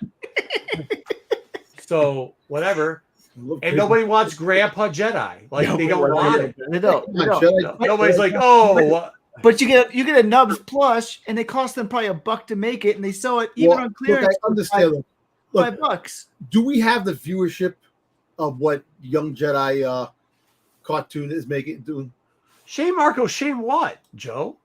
I'm speaking truth to fact, dude. That's it. Go ahead. We don't have viewership numbers because it's not shown like a Disney Plus show. It's shown on Disney Kids. It's on Disney Kids. It's on Disney Plus. The viewership on Disney Plus is going to be low. Wayseeker. Nobody likes that show. I get that, but they don't care. Again, it's one of those shows that they can just show over and over and over again on Disney Kids because they need kids content. No, I mean, Joe, this is exactly what I'm saying. It's a very niche audience for that. If you like, I don't like her because I don't like crazy bitches, but like, I get it. So, but I'm saying, like, I think she's a good character, but that's not, you're not selling that on kids. And the problem now, if they do start making this more towards the High Republic, where adults are like, okay, cool, let's give it another try, which it looks like that's what they're going to do in the second season. It's still it does not move fast. It's not exciting. It's never going to be that show. It's always going to be this. It's not. No, I know that, but it's not like Paw Patrol, where it's like Paw Patrol, whatever the fucking Paw Patrol thing is, right? Yeah. Yeah. It's not ever going to be that. It's never going to be okay, so then that's a big L because you needed that. No, they didn't need that because that's not what they're looking for. That is what they're looking. That's to sell toys, and I guarantee you, they're selling lots of toys. They're selling toys, but they ain't selling Paw Patrol toys, bro. Paw Patrol. They're not anywhere close to Paw Patrol. I can guarantee you, the show takes as much to make it. Probably you can make a whole season what you can make 2 Paw Patrol episodes in because Paw Patrol. Well, they should have probably spent a little bit more, and then maybe they could sell half as much as Paw Patrol does. Because Paw Patrol, Wayseeker, do you not fucking take your kid? Like, I'm not trying to you, but do you not go to the fucking toy section? I go there, and I went to the Paw Patrol. Okay, then here, let me ask you this fucking question real quickly now. How many shelves and how long of a shelf does Paw Patrol have? A whole fucking aisle. Yeah. And it has 4 fucking shelves. And or 3/4 of an aisle. It's been around for so much more longer. I'm not saying so much more longer, bro. So much more longer. Been around for what? So much more longer, bro. 12 years? I understand that, but it's not just that because it keeps getting the neck. They got when they have like, movies. The handicapped dogs knocked out. Right. I get all that. We're never going to get a Jedi adventure movie. We shouldn't. It's not that level of fandom. They're not trying to be that level of fandom. They're just putting something out for Disney Kids. But kids aren't watching it. Dom's right. It doesn't matter what you say. Well, the numbers are screwed because of no, kids aren't fucking watching it. Yeah. We have a different audience. We have a different audience. I have a kid that loves the show. Can't wait for November 8th. That's not just it. It's that I got notebooks, and you guys know me personally. You know how my mind thinks. I'm always watching everything. I'm always listening in on conversations and shit.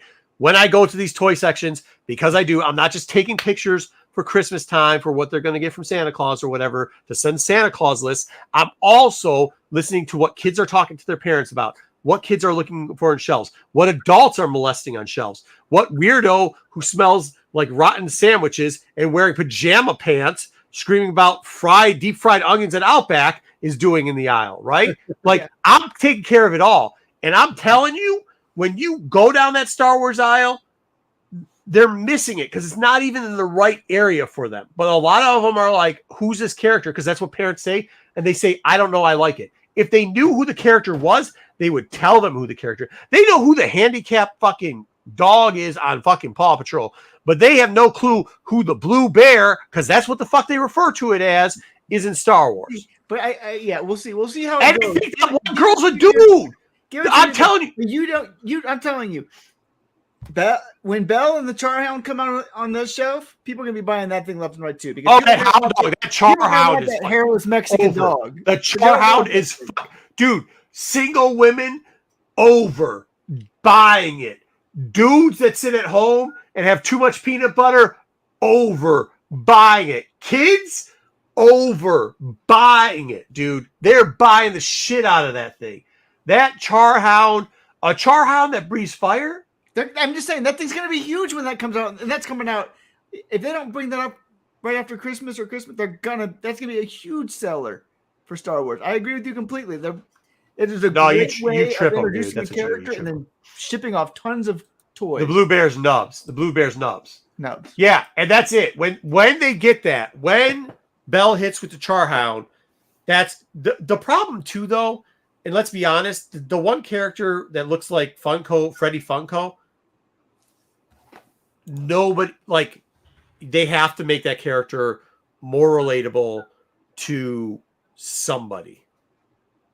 The kids in the aisle do not know if that's a boy or a girl, and I don't think that's a huge deal for adults, but for children, it makes a fucking difference. Give her some more pink or, purple outer tones, and I think it would do better. I just do. That's my personal opinion, marketing wise. It has nothing to do with, I'm not giving a statement on any fucking thing besides that. Like, actually appeal to getting people. It's like when you use colors like blue for calming, you know what I mean? Green, red makes people mad, like all that shit. I'm just saying that character looks like Freddy fucking Funko. And you're not wrong. Yeah. What are we going to do with that? So that's when Belle comes into place. Belle's going to be a uniform character where you can use it on multiple levels. You can use it to sell to a cross section of kids because you got. And Vernestra's going to be the same way when she comes. Oh, with the whip? With the whip? Get the fuck out of here. That thing's going to sell like crazy. Night. Yeah. That's what I'm saying. Like, that's the biggest problem with that show for the kids things is it unless you like blue teddy bears, which once again is going to be a very minute, you're cutting off a whole cross section of children by just having a blue teddy bear, right? The rest of the characters there don't amount to much. They don't get kids to go like, wow, that's different. Wow, I can relate to that. Wow, I really want that. And that's the problem, even in the show. Besides having some blue teddy bear that goes ooga wooga, like, they don't have much. But when they get Belle in there and they get a Charhound, now you have a cross section in charge of toys. And you'll get Birdie in there too, which will be a Wookiee. Hey, what's up, Comic Chef? But that's what what's up, Comic? But again, you need that. They're getting there. They're establishing these characters, and then they're going to be drawing all these other characters in, and they're going to sell crazy amount of toys. Crazy amount of toys. It's kind of amazing how all these characters are going to die violently down the road. You don't know if that's how they're going to die. We know Vernestra's not dying. Like 100 down the road.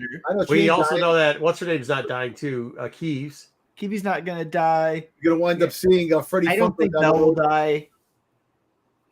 Yeah, they'll die of natural causes or whatever. Yeah, at some point, but I don't think they'll. We'll see. Well, this is where we're. With that being said, Dom, this is the problem, Dom. You're right to a point. There is going to be some people dying horrible. We've already seen it, so there's definitely some more that are going to be dying completely horrible deaths of like the nameless sucking their fucking life force out. Right? Yeah. We're going to see that, and more people are going to crash out of the sky and die and shit. We're gonna see that. But there's gonna be a handful of these characters, and I don't know how they figured out how they're gonna tailor it in if they're like way out in fucking wild space or wherever the fuck they are. But there's gonna be a handful, 10, 15, 20, maybe 5. I'm not giving you a number here, but there's gonna be a handful of them that fucking survive. Yeah, and that's fine because they need people to survive. If you don't think we're gonna see fucking Crash, you're out of your fucking nutbags. And they can die of natural causes well before you know what? Like anything. What's his name? Like what's his name from Jedi Survivor? Right? He survived from the High Republic. Yeah, now that they're doing that shit, yeah. You know, I'm surprised that Funko hasn't come out with the second wave of those figures because they did pretty good the original wave and have that High Republic figure. But see, that's what you're just saying. Like gaming, the amount of fucking. That's why it's disappointing about some of these games that they haven't got out, like remastering fucking KOTOR.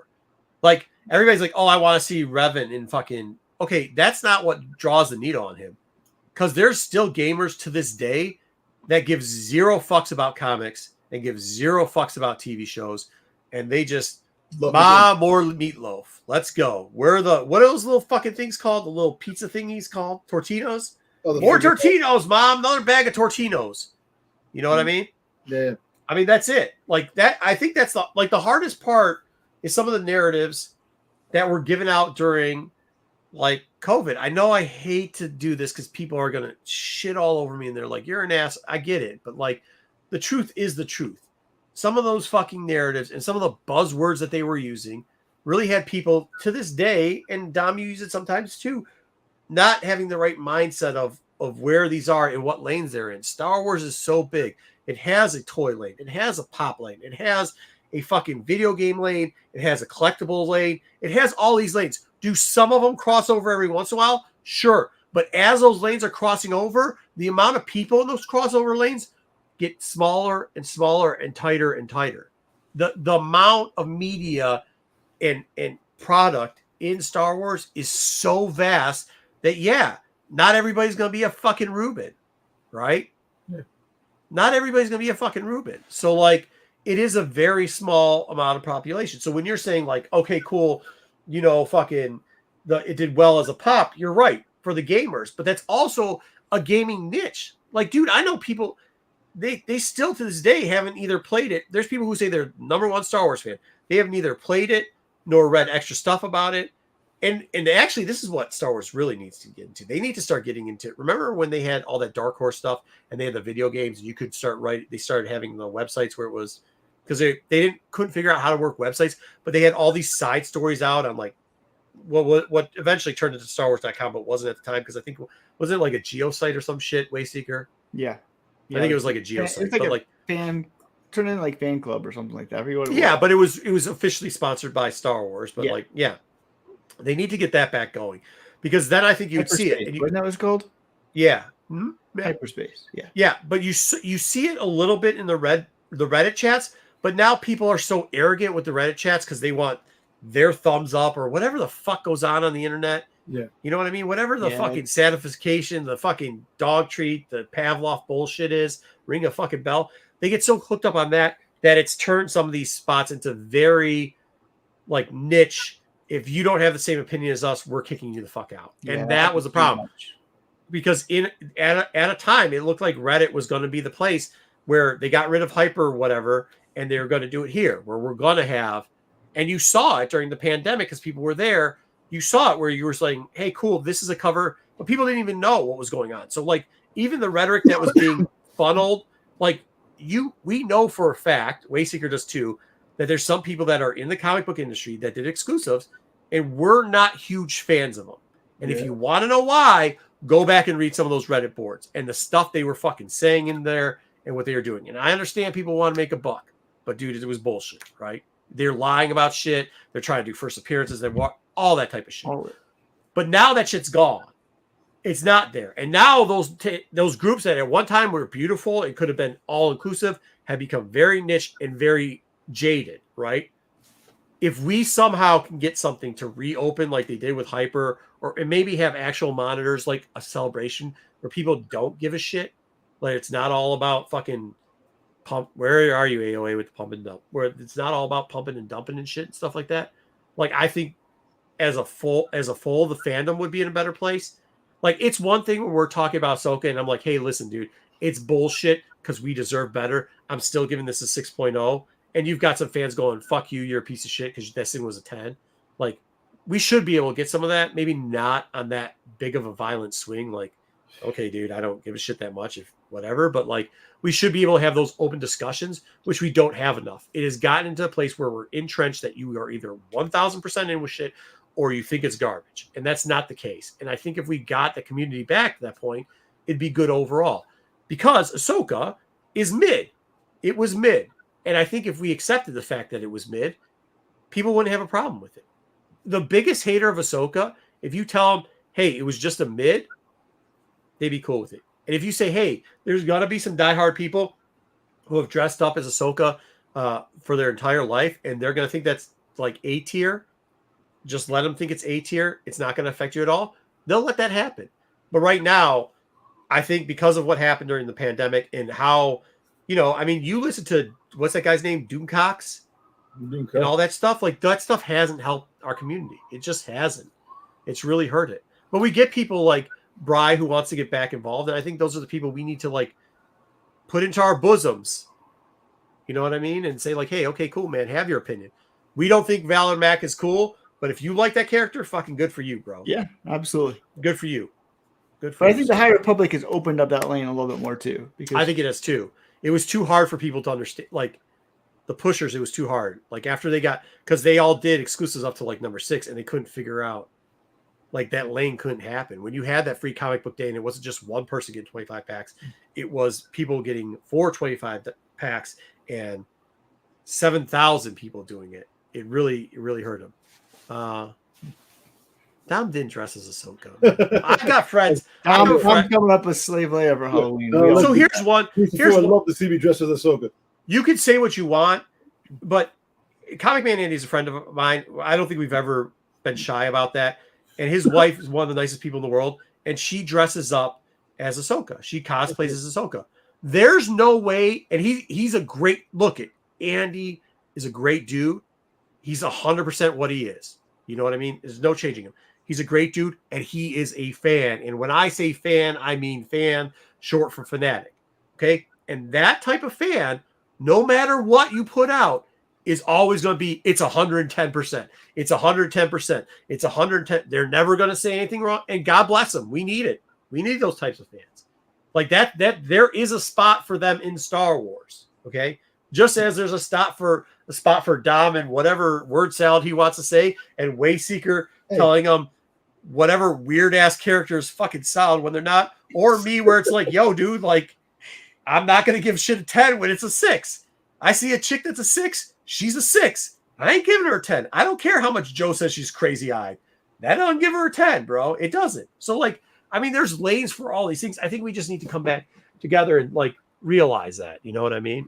Yeah. So, anyways, High Republic I think that's why we're so high on High Republic. That's on High Republic. Yeah, we don't count. I'll tell you, I'm excited. I am excited for the third phase, because we're gonna find out the plan and how things are going. But okay, cool. That was weird sound. I thought you were gonna say we're gonna find out who's the good guys, who dies. Nubs was on the Starlight Beacon when it got down. Yeah. Hey, and it's okay to have people rant like this too, that say, like, if you aren't there from 1946, then get off my lawn. I get that, but, like, the only place that there isn't for people is for Freddie Prinze Jr.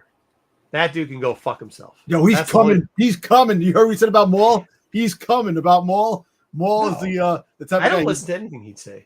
No, I don't. Yeah, he's gonna be a Force ghost in Ahsoka too. Oh my word! You listen to Freddie Prinze Jr.? No, he was on one of my feeds. He was talking about Darth Maul. You need to get off that feed. Immediately. No, if Freddie Prinze Jr. If Freddie Prinze Jr. shows up to any, like, he was at a con, I just was like, dude, you suck. Like, you suck. Remember, he's like, but I'm Scooby Doo. I was like, I don't give a suck. You suck. Like, dude, he sucks. Like, there's no reason to do. There's a difference between saying I dislike this part of Star Wars and what he did, right? No, you just can't do that. Yep, Dom, step away from the internet. That's right. Yeah, down step away from the internet. Gotta do that. Next week, as long as Marco learns how to read, Nope. we're gonna be reviewing Kira's book. Oh fuck! I'm so not looking for. I haven't even got a chance. I've been so freaking busy. I got a test. It's coming up on Thursday. We've pushed this book for weeks now. Where we gotta get on it. But all the guys who were fucking didn't fucking read it. I'm the only one that said I'm not looking forward to this. Dom promised he was I know I'm gonna read the it. bullshit. But This is I had a see, lot this of is stuff the happen. You've given it 2.5 weeks. Dude, I have a lot happening. I have a lot. I got a test that's coming up on Thursday. You don't have a lot that's happening. Ain't no motherfucker have more shit happening than me, yet I seem to be able to squeeze in a lot of shit. So don't give me everybody's got a lot of shit to do. Number 2, y'all motherfuckers were the one that were hyping this book. I was the one dude that's like, yeah, I can wait. Can we please And wait now till next I week? gotta rush read this fucker. Following week, give it 2 more weeks because I don't. No, we are doing it next week. We got to get this book Look, out. I know there. Jedi didn't read it yet either. Jedi's never gonna read it. Jedi said he's not gonna. He's not gonna read it. Yeah, speaking of people, I don't know. Yeah, he reads like 5 pages. He listens to the books and then gives up after the first 5 chapters. Jedi will read the High Republic stuff. He will. He loves the High Republic stuff. Oh yeah, he should. Dude, that dude needs to eat some Scooby. But like, he's still right now. He's still reading that Inquisitor book that we reviewed like 4 months ago. That's what he's still on. If it's not High Republic, Jedi's takes his time with it, and that's fine. No problem with that. No, if it's not, no, the Queen's whatever. He fucking, that shit he fucking read. Sabe is like one day. Yeah, I'm taking off of work today, and I'm gonna go sit and read all Sabe. Dude, he canceled the vacation to read that fucking book. I was like, what the fuck, dude? Like, come on. Hey, that's seriously. Yeah, no. Next week, Dom, you can read as much of it as you can. This is all. See, I would give Dom like, "Ayo, dude, it's because it's hard to get those like." I don't know why it is now, but it's harder to get the books. And well, yeah, there's a couple reasons. One, I don't drive the route to go to the bookstore anymore. You know what? I'm gonna do what I can. Sold out when I do. I'm gonna have to do what I can. You gotta literally call me or text me. I can't wait to hear. I can't wait to hear this backstory of Veers. What are you talking about? Veers makes an appearance. They talk about Veers. That's what he's talking about. Who the fuck cares? He's in the book. His story. So I don't know. I'm just saying. I've actually read the first third of it, and it's actually pretty good. Once again, the one dude that doesn't really give a shit about the book is the one dude that's gotta have to read this fucking shitty book. Like, I don't want to read this shit. You have to read every book. That's how it works. Question. You don't have a choice. Let me ask you a question.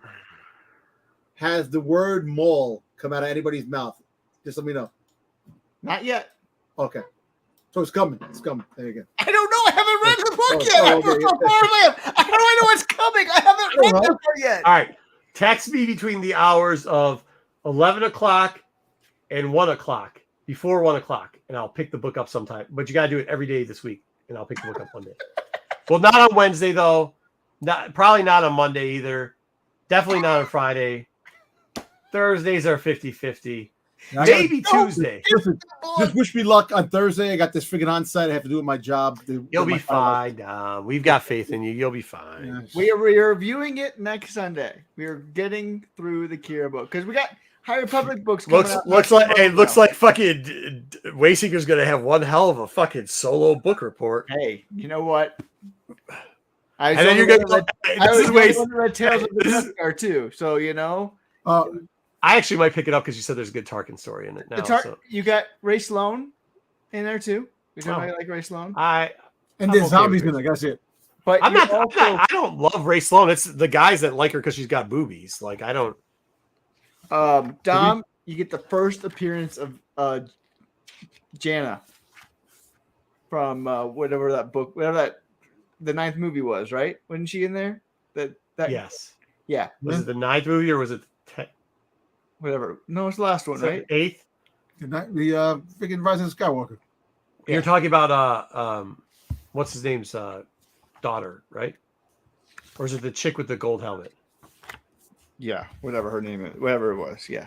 Which one are you talking about? Are you talking about Lando's daughter? That's not his daughter that he tries to get with. But the one you're talking about the chick with the gold helmet. She kind of dressed like Lando. She got the visor type or the glasses type thing. Yeah, that's his daughter that he tried to get with, bro.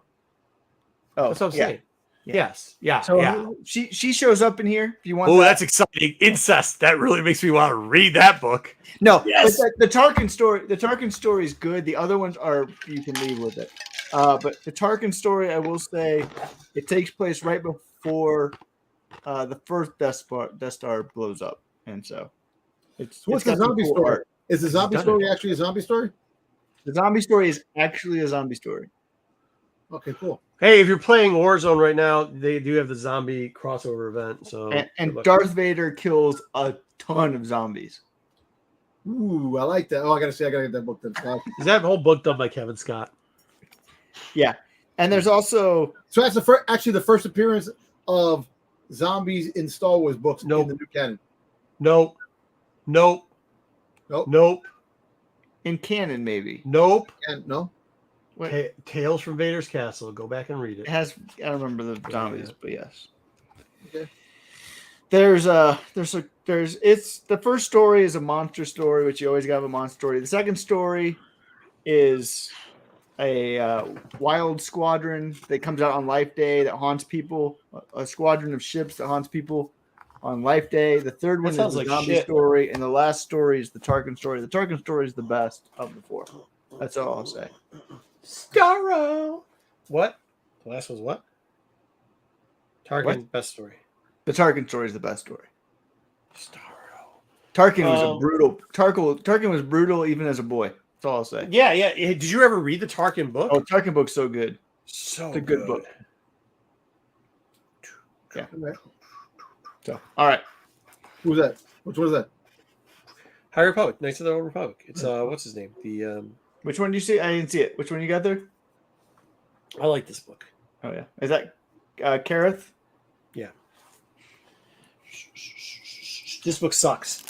So is this whole series. You should review it one time. That's a horrible series. I fucking hate that series.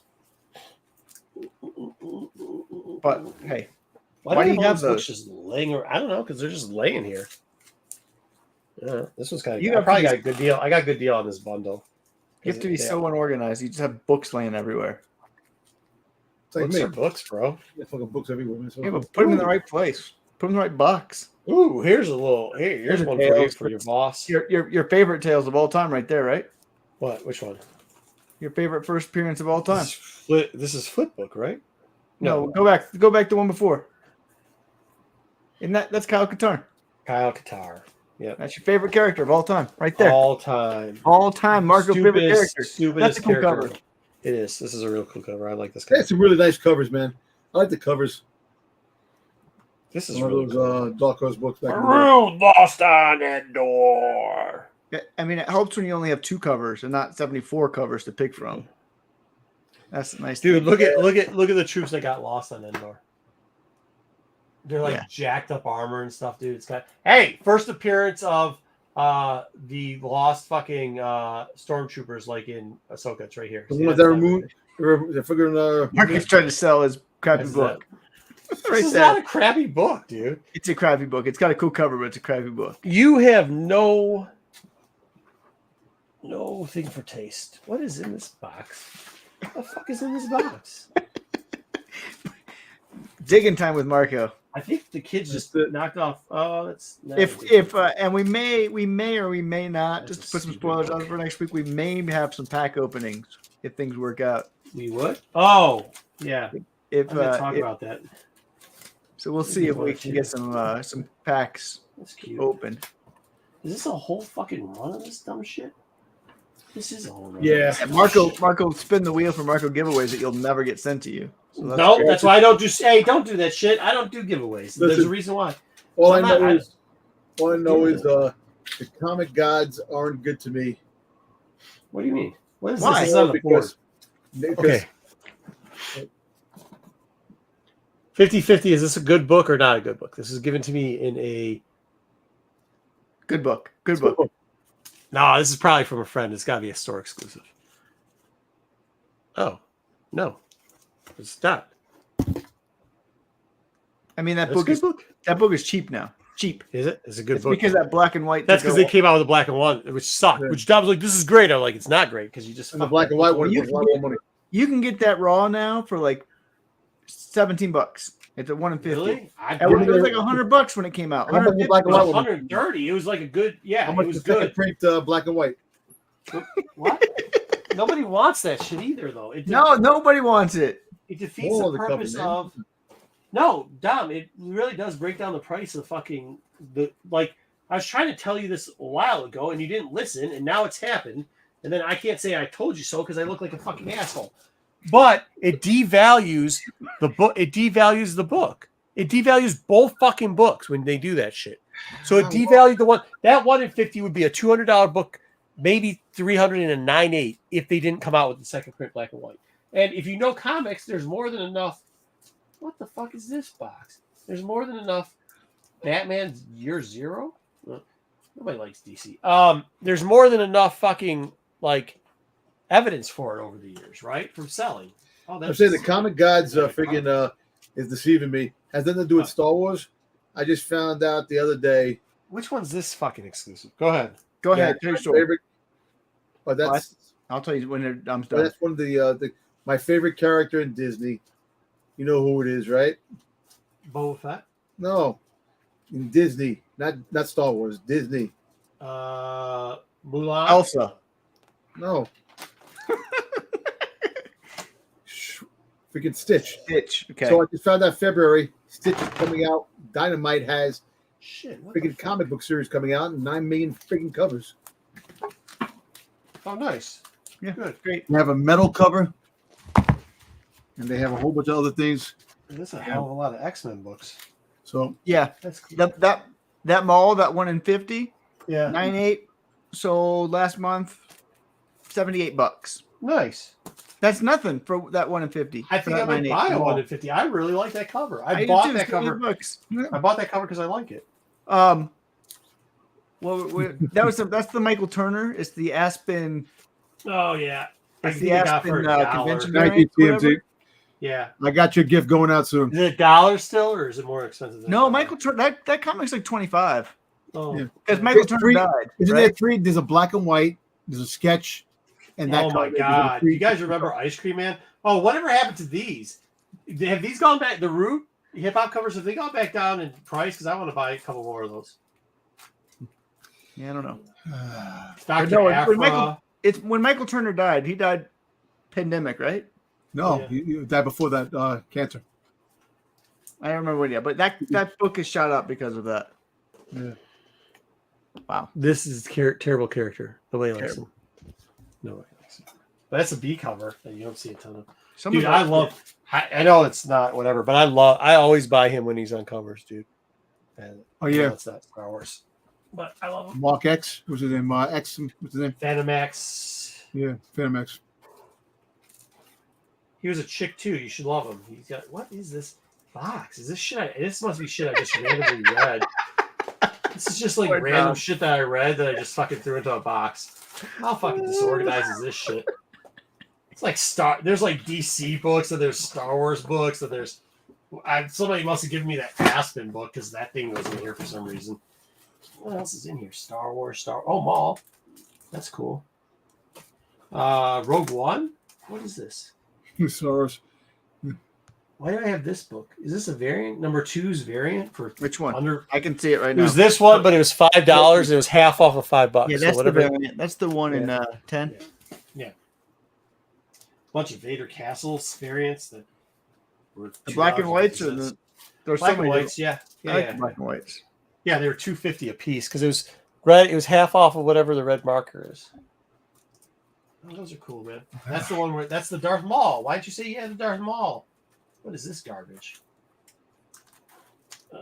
That's Han Solo cover. Oh, there's Valiant. No, that's not Valiant. I love Valiant. I wish they would have done better by him. I can't love anything anymore. He's coming back. They're gonna probably cancel the series, but he'll be back in the other things. He's gonna die. He's dead. They got to do something. How would kill him? He's gotta die. He's lost his memory. They're taking every shred of dignity from Dern's the only one living. The Dern is going to come back and the only one living. Oh, Marco has a collection of Katie Cook. Bring out the pony books. Bring them out.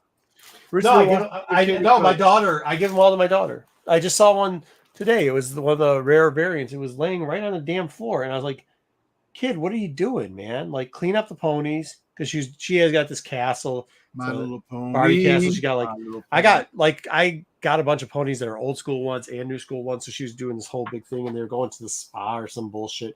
But then I looked and I was like, "What the fuck?" And it's one of the rare Katie Cook variants. And I'm like, "What the shit?" And she's like, "Well, I read it," and she put it back in the bag and board. I mean, that's solid. But it's like right in the middle of the fucking thing, dude. Like I'm So like, you step dude, on it. Yeah. Yeah, Listen, what do you do? You Oh, got what the the fuck My Little ever? Pony, Transformers rare variants. Yes. You know who did that? I know you told you. I know you had them. Tony Fleece did them. Yeah, Fleece, I did. Yeah. For sure. That's. I keep trying to talk him to doing more of those. They were really good, dude. That series, my kids. I actually got. You know what? Sad is I got triples of all those because I got so that the kids could have both the variant cover and the regular cover because they really did like it. I got them both those for a set for each kid. Oh Jesus. Holy shit! My kids are fucking spoiled. And then I bought a third set. That's really spoiled. Yeah, then I bought a third set. But once again, if you're good to people, you aren't paying the same thing that everybody else is paying for this shit. You know what I mean? So whatever you. Plus, I've done good in life. I mean, I don't fucking. What am I gonna do with all my money? Fucking die with it? I mean, shit.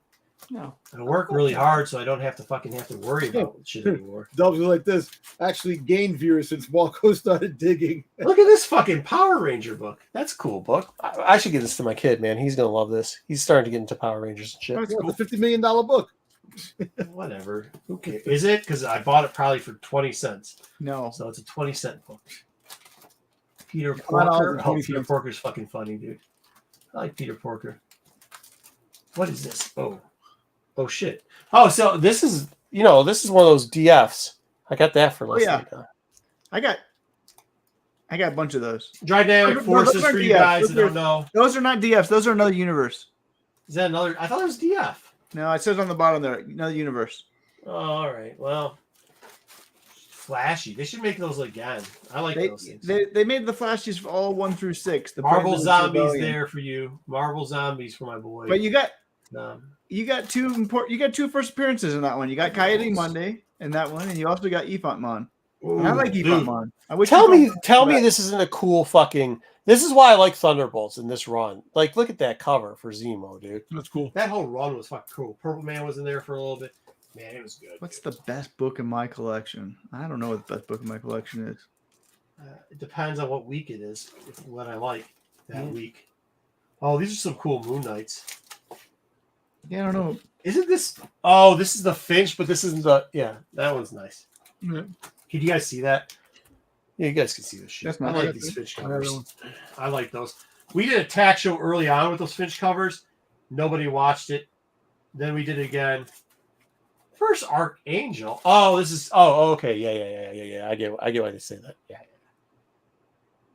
Oh man, I can't believe what did I pay on this one? Fucking $1. Sweet. Oh, I wonder how much this thing is now. Half a first up. We're not gonna do that. People are gonna get fucking mad. All right. What is this? Why do I have this book? This must have been on something that I bought from someone. This looks like Spider-Girl's humping Spider-Man. Why do I even have? I didn't read this book. Yeah, that book needs to go. You hear that, Dad? I'm amazing now, but that's my logo. Did I read that? I must have been drunk and thought that was funny at one point. What the fuck? Marco's not answering that question. He's not going to answer. Say? What's the best book in Marco's collection? He's not going to answer that. Yeah, I'm not going to answer that. I mean, I you know what? No, oh, dude, look. I love this book. Dom, look at this book. This was in the dollar bins one time. Oh, I like that. Yeah, it's cool. Yeah. Huh? What is? So my favorite book, and it's really sucks because I understand that it is not. I'm not even going to say politically correct. I understand that there is racial sensitivities towards the book. It's Yellow Claw, and I get it. I understand it 100%. But that doesn't mean that when I got them, because of how I started collecting that book, it's like a little mini 4-part series. how I started collecting that book, why I got it, and the sentimental reason for that. And like it means a lot. It's not about the character, right? It's not about like, and when I had received, like when I got it, and like there's a bunch of stories. Like one of the guys that's passed away, that's a good friend, had one of the ones that I needed on the wall, and he was ridiculing me for a whole show. And I was like, yeah, I'm gonna get that book for you cheaper. And then I never did. And like, I mean, there's just so many stories around that series that, yeah, that's my best book. Like probably Yellow Claw 1. Well, Yellow Claw 1 and 4 and 3, because I don't have 2 or whichever. I don't have one of them. But that's my best book because I'm that and Showcase number 4.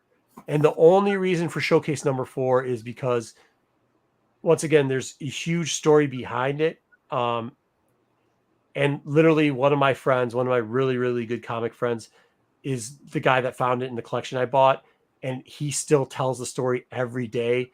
And like, and then he, to this day, has transferred the picture of when he found it. And he found it and got so weak in the knees, he's literally taking the picture like this on one knee because he can't stand up. So like, yeah, I mean, like those have more meaning to me than, that's like when I say, like, I buy my, like the Shock Suspense Story too. That's like a cool book, but I'm not going to tell you why. But like those mean a lot more to me than, and yeah, by the way, some of those books are fucking hugely expensive. I get it, but it's not because of the price. Those aren't my best books because of the price. I don't really care about the price. You know what I mean? That's not what as much as BK will give me shit. I don't really care. I mean, that's not why I do this. That's not why I ever have. Hey, 70 count of Racist Uncle Scrooge. Dude, that I have the first Uncle Scrooge. I did have the first Peanuts in both copies, by the way. The reprint one, the Dell, and the other one. That was a cool book too, but it had zero meaning for me, so I gave them both away to somebody who needed it or like deserved it. Like, there's a guy that we have locally. They call him the Peanuts guy. They make fun of him. I don't. But like, whenever I get anything that's rare for Peanuts, I give it to him because this guy's got like, he takes in like kids. Oh, I can't explain it because it's gonna sound weird when you say it, but he's pretty much like, there's kids that are in bad situations and they have to go someplace for a while, right? And this guy takes them in, and to make them feel more comfortable and normalize their lifestyles, and try to transition them to a place that sometimes is going to be better for them and sometimes isn't. Let's just be honest about it. But he then, he's got like all this Peanut stuff. He's got like stuff from the museum, like literally the shit, like when you walk into a museum and they got the things on the wall that have got like a picture and a description of whatever the fucking thing is. Mm-hmm. He doesn't just have the thing. He's got the fucking descriptions. Like he's got all that type of shit.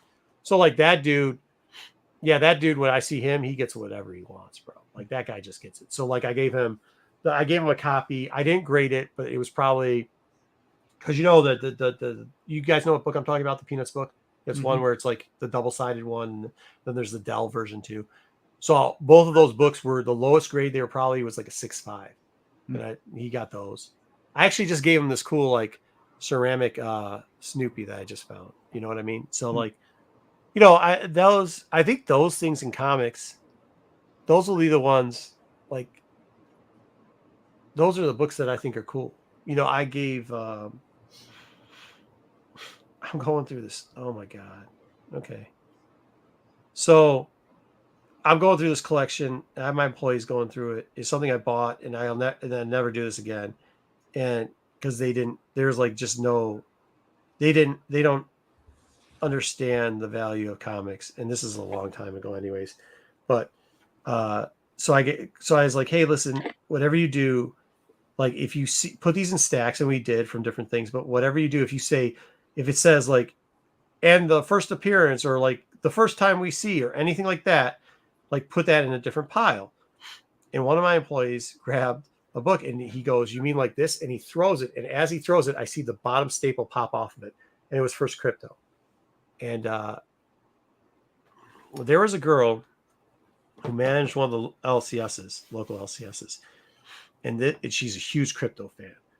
But this fucking douchebag This fucking douchebag came in, and he's one of these guys that was going to get rich off of comics. And now this is before like the pandemic and all, and he knew everything and blah blah blah blah blah.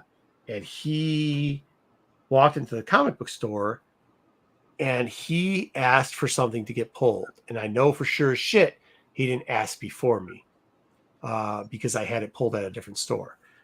I mean, I wasn't here for this. I just heard it secondhand and then found it from a bunch of reliable sources. And the book was pulled, and somehow the book ended up on the counter, but not in his pile. And he grabbed it from behind the counter and put it in his pile. And she was like, hey, that's not a cover book. Like, that was in a pull, and it's X amount of dollars. And he knew because it had hit the top 10 list. This is like back when Trey used to be doing top 10s. For the people that don't know about the hot 10 list, the CBSI hot 10, there's a guy named Trey who used to own CBSI, and he had a hot 10 list. And, you know, they didn't get tons of viewership on it, but it did pretty good. It moved books, and Wednesday Warring, it moved a lot of books. So like, I mean, it was, everybody says like, oh, crazy. Like you'd have to, but we would take pictures. And by the time we got to the car, we'd have the pictures in the car and send it, and we'd sell the books within an hour or two. So it was that close of a window as it is now. But anyways, so this guy saw the book, and at that point you knew the book was hot because it was already going up, right? Because these stores open at 10 o'clock on East Coast time, which to get the books was pretty early, but you could already see the movement on them. It wasn't now where you had so many pre-sales, but whatever. That's neither here nor there. So he pretty much grabbed the book and then he decided to verbally undress this lady. Like every word in the book that could come out of somebody's mouth came out of his mouth. Now, mind you, if he even would have just been nice about it and said, well, okay, I'll pay, let's say the book was $50. The book was selling online that day. It ended up selling for like $300. So he would have still been fine.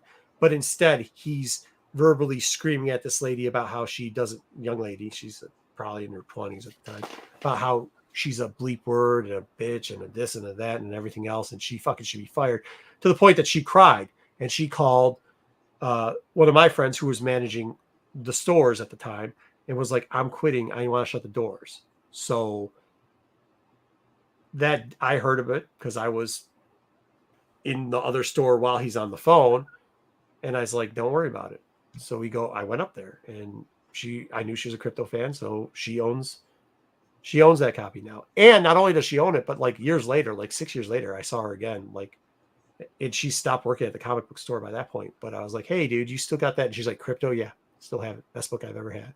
And like that book means a lot to me because of that. You know what I mean? But it's particular books. It's not about characters. For me, with comics, it's not really about characters. I mean, my favorite character behind it.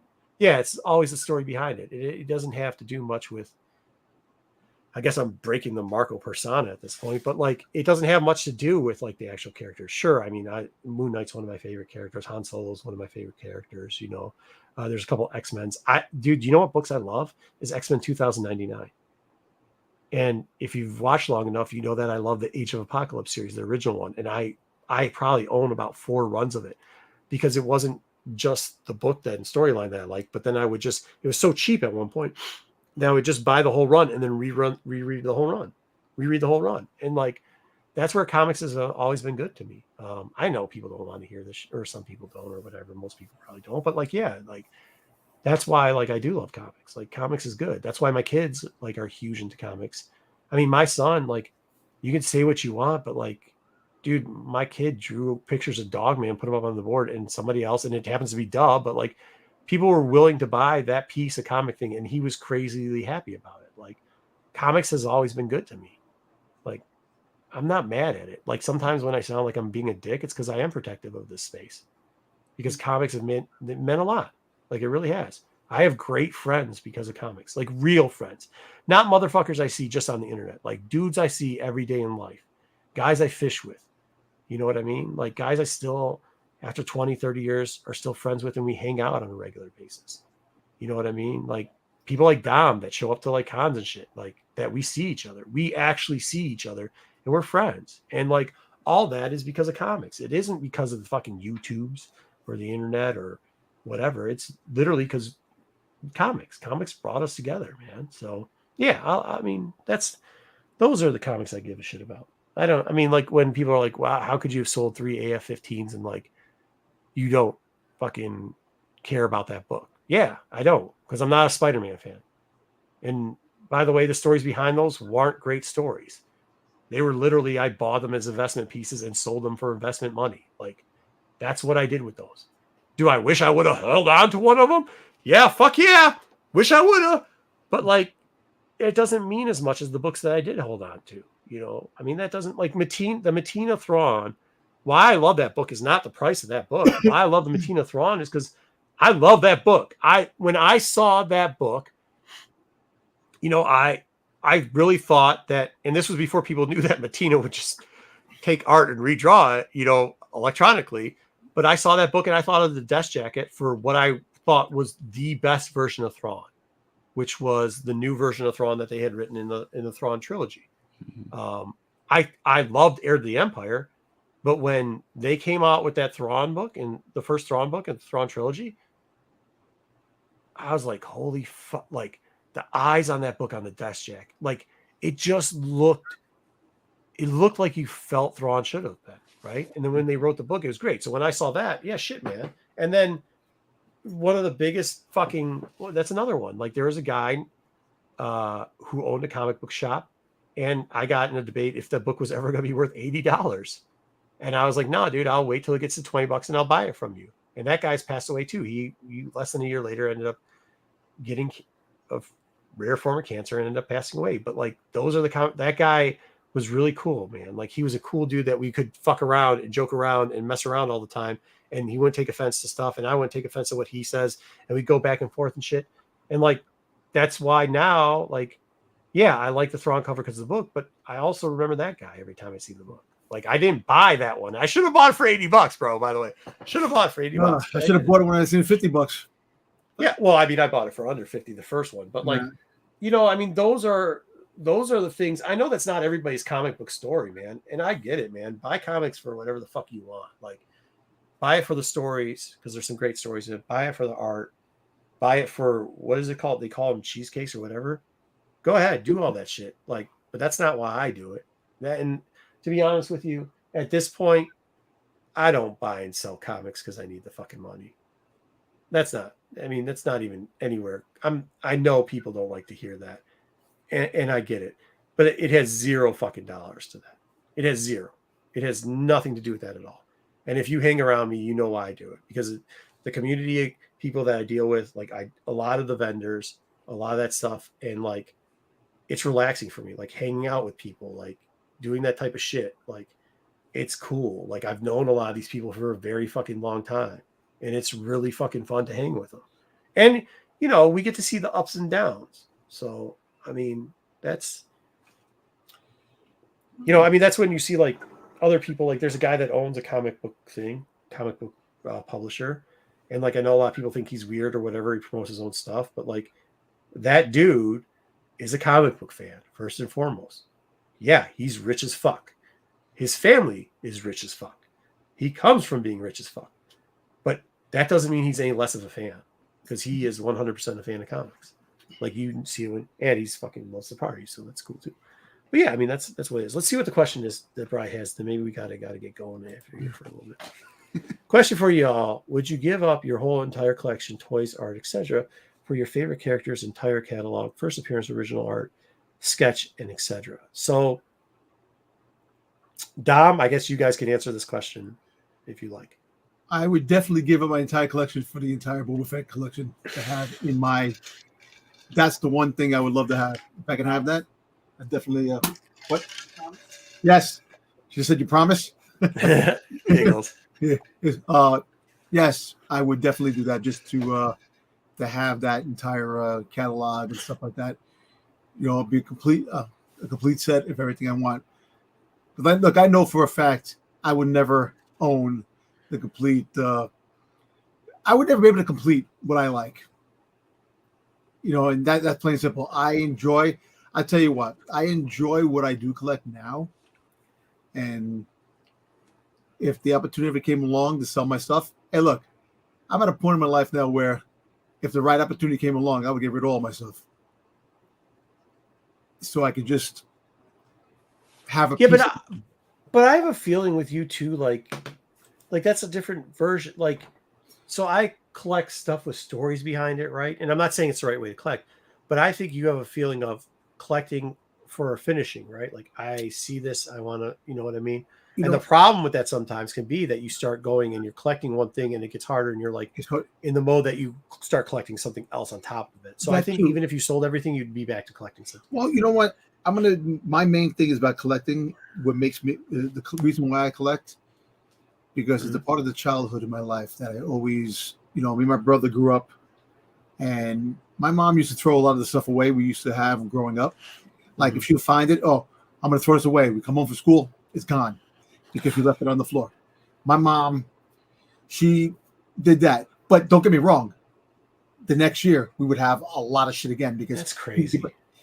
So my thing is that the childhood part of me that draws me to the collecting means a lot because I did cherish my childhood because I believe that even though my mom and dad didn't have a lot of money growing up, we had everything we wanted. And I had everything going. I felt like I was a very lucky kid. Every year, the gifts would come, and I kept getting things. And I had friends that never got what I got. Yeah, see, I think I'm the opposite of that. My mom hocked jewelry to freaking get money to buy us Christmas gifts. So this stuff does have a sentimental value to me that I buy because it remembers me of my childhood. My mom struggled to get for me.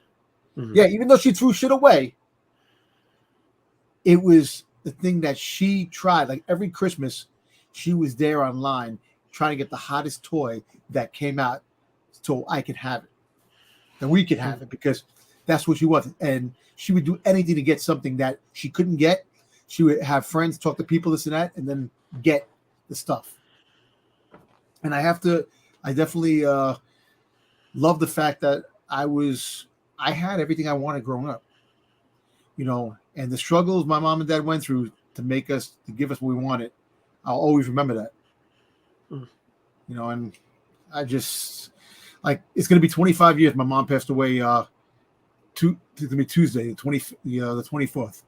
And it's always hard because my mom, we may not have had a lot of money, but we made the best of what we can and what we can do. And I don't look at this as an investment. I don't look at this as a fast turnover because you see, I don't sell shit. I keep shit. Yeah, you do. But we try to work on you on that. Yeah, I know. Hey, listen, you got to work on it. And I'm trying to. Yeah, and you're doing good. I mean, you're doing it. Yeah, it just gives me a sense of comfort. Knowing that's so weird. I mean, just I'm not trying to, but it's weird, because we grew up similar but different. Like we didn't have anything you could hawk. Like we didn't have that. We never got what we want. Like we got what we wanted, but it was 3 years later, right? Yeah. And there was no way in crap my parents were throwing. And I still got all my GI, like my kids. I can go over there. There's a tub of Masters of the Universe, original ones. Because we didn't throw anything away. Because if you lost something, you weren't getting anything. So I think maybe I just remember when you're saying that, I'm thinking, man, we're so much alike and so different because that is maybe why I do the story thing. Because everything that I had as a kid, there's a story behind it. Every toy. Wait, what about you? Go ahead, Tom. Sorry. Are you still going? Sorry. Go ahead. Yeah, no.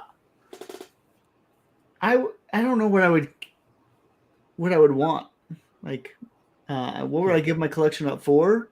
There's nothing I would give my collection up for that I would want.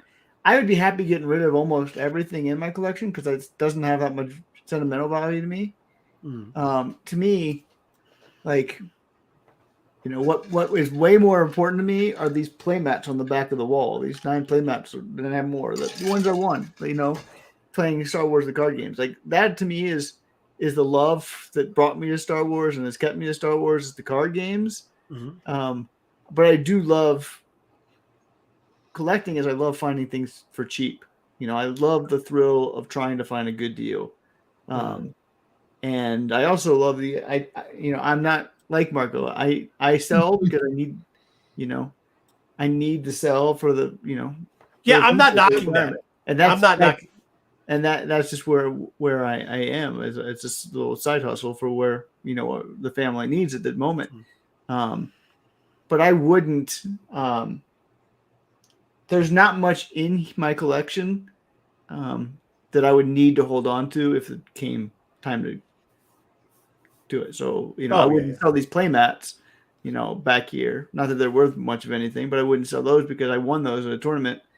But my collection itself, it's probably the hardest thing for me to get rid of would be the Star Wars Insiders, because I just love collecting those magazines. And, finding those deals is a lot of fun. But other than that, I would sell it and and move on and be fine.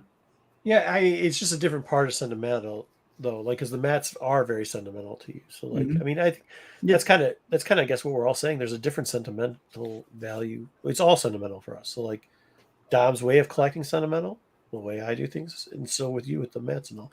Yeah. All right, what is this about? I don't know. Fight with a. I think he's referring. That I yell at. No, I think he's referring to a certain episode that not a lot of people got to see, where there was a dude in the private chat talk. It's the taxes and crypto. I think that's not Wayseeker. That's me.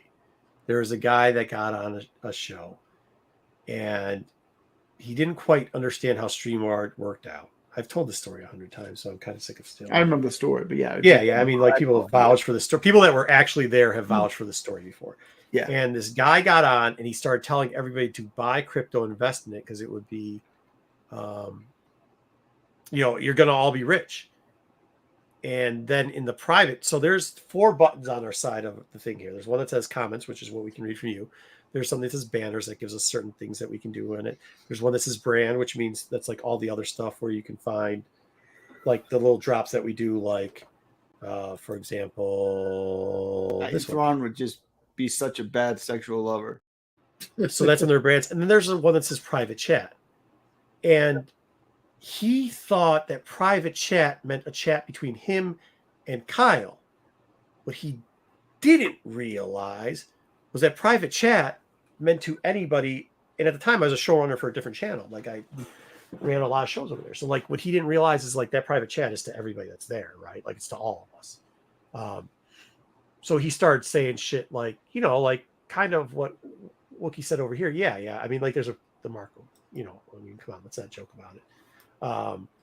But there is. So he's saying all this shit to Kyle, I'm going to fuck this dude up and watch this guy's an idiot. And at the same time, because I kept asking questions about crypto, I was like, well, can you really actually trade these in? Because at the time you couldn't.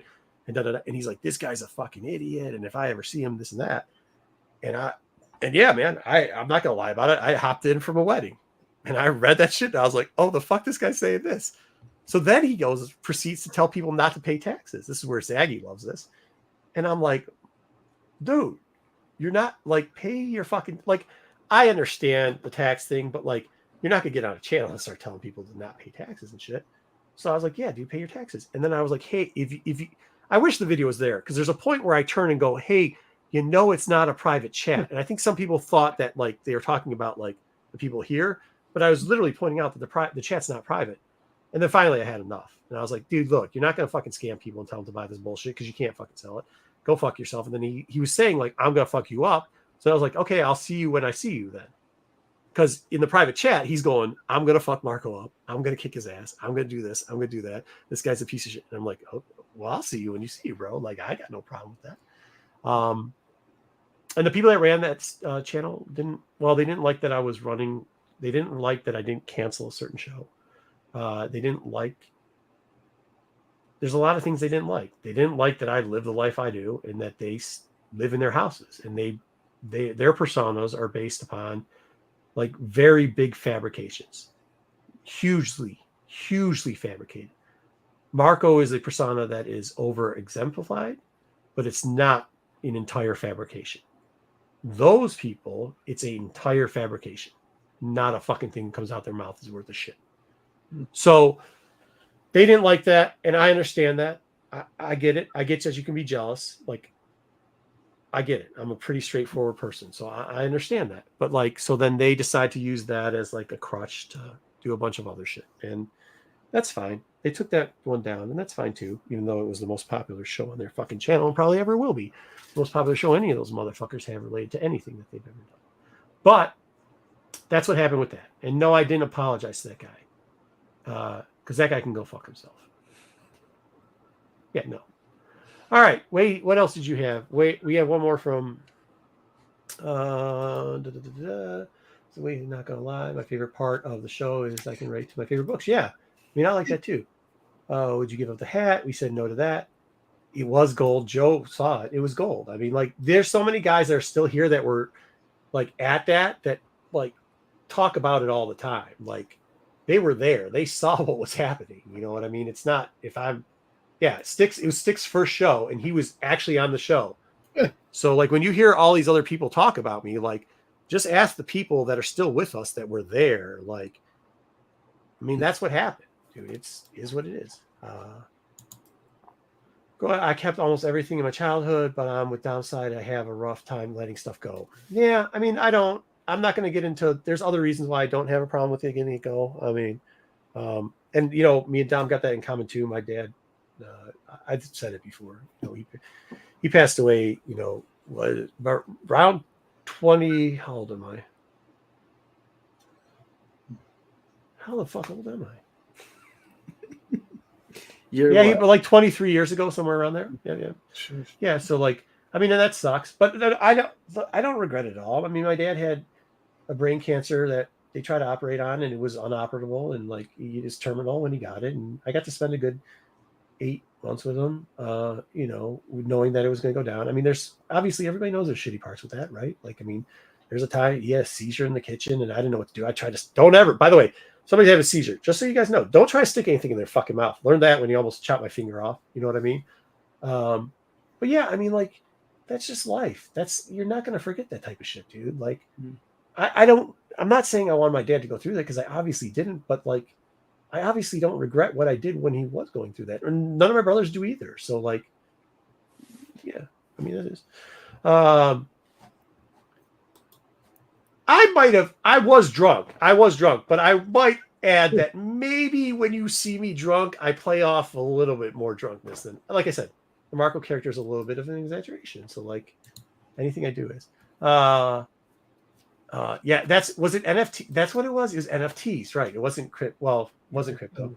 Yeah, close enough. Yeah, close enough. I don't hate Neil Adams. Okay, this story has gotten blown way the fuck out of proportion. I dislike the way he treated a couple vets. Okay. I find it disgusting what he does. Okay.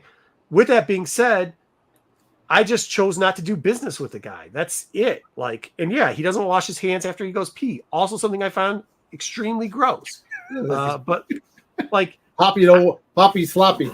That doesn't mean that I wished that, yeah, Zaggy can tell you, Zaggy, how that show go. But that doesn't mean I wish death upon, like, the one guy that ran off on me and said that I was wishing death on Neil Adams, because Neil Adams hadn't died at this point. Like, that's out of pocket, dude. I wasn't wishing death, but the guy did. I mean, what somebody's die, we can't say like they did shitty stuff. Like, you can't, like, I'm not gonna say whose name I was about to say, but that guy was a piece of the one guy was a piece of shit, killed a lot of people. We can't say that he's a piece of shit because he killed a lot of people. And I'm not saying they're on the same level. I'm just saying, if you have a disabled vet do a bunch of stuff for you, right? A bunch of shit for you, set up your whole, and if anybody knew Neil Adams setup, it wasn't a small setup. You had him do all your setup for you and everything else. And all that dude was like, yo, man, can we just get a pic? You didn't pay him. You didn't do shit. He didn't ask for money. And then you charge, they go, yeah, take the selfie with him. And they go, that'll be $30 fucking. And the dude got one fucking leg. I'm not asking you to give him shit. I'm not saying you got to be me. But what you're not going to do is charge that dude $30 and have me not say some shit to you. Because I'm 100% going to say some shit to you. You should. Especially go wash your hands, you dirty fuck. Like, yeah, I'm going to say that to you. Because, like, I like that part about Dom can attest to it. You see me do this before. That is me in real life. If I see some shit that I think is fucking bad, and not just like I don't like the way you're acting or shit, but stuff that I find like that, yeah, I'm gonna say some shit about it, dude. But Marco didn't call it the other three, so he might actually. That's not the wrong. Yeah. What's he that? might actually hate the other three. Yeah. You said Neil Adams. Yes. But the other three. Yes. Linda Carter. You don't like Linda Carter? Do I have to do this? Do I No, really you don't have have to do this? it. We're going 3.5 hours. We're going. Yeah, we gotta go. Gotta go to bed soon. But I'm just saying, Linda Carter. No. Dom's got to go read a book. Okay, I didn't follow him in the pisser. So how it used to work was for vendors and stars, there was a separate pisser. And Neil Adams would literally come in and I'm washing my hands and the dude walks out and I'm like, the fuck? Like, because at that time, this was before he was like that with the disabled vet. Like, what the fuck? Then when the disabled vet thing happened, I was taking a piss again and I was washing my hands. He walked in. So I extra washed my hands because I'm like, when this motherfucker washes his hands, I got a couple choice words for him. Right? Like, I'm not going to cuss him out while he's fucking holding his little TD wee wee. I'm going to fucking cuss him out while he's washing his fucking hands. Maybe get some lather on his ass. He walked out again without washing his fucking hands. And I was like, yo, man. And they're like, no, dude, that dude never washes his hands. He peed in a fucking towel one time. Like, you don't do it. Because, like, he peed in a towel, left there, and made somebody clean it up. I mean, that shit's, like, he's weird, obviously. But, yeah, he was. I mean, he was. He was a dick. He was a dick. Somehow He was we're going notoriously 3 hours and 40 minutes. I don't think so, Bri. I mean, I could go through a list. Like, I try to do that, a list of dudes that I think are like legit all the time, and they're like, people could say what they want about what's homeboy's name, Donnie Cates. Solid fucking dude, solid dude. I mean, he might have some addiction problems every once. I'm not saying okay, he might have some type of problems every once in a while, but a solid all around dude. J. Scott Cano, solid all around dude. H, solid all around dude. Fleece, solid all around dude. Liefeld.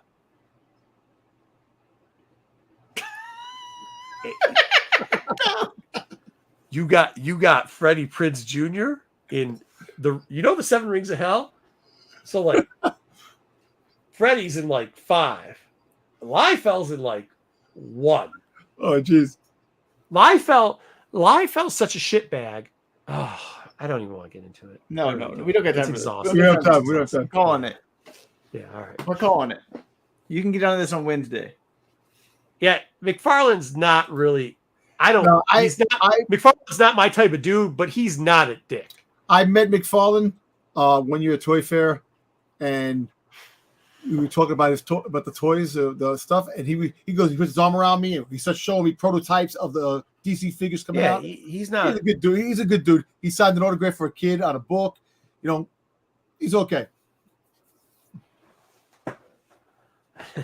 Listen, if anybody watched Seinfeld, Poppy Sloppy, you ever watched his hand?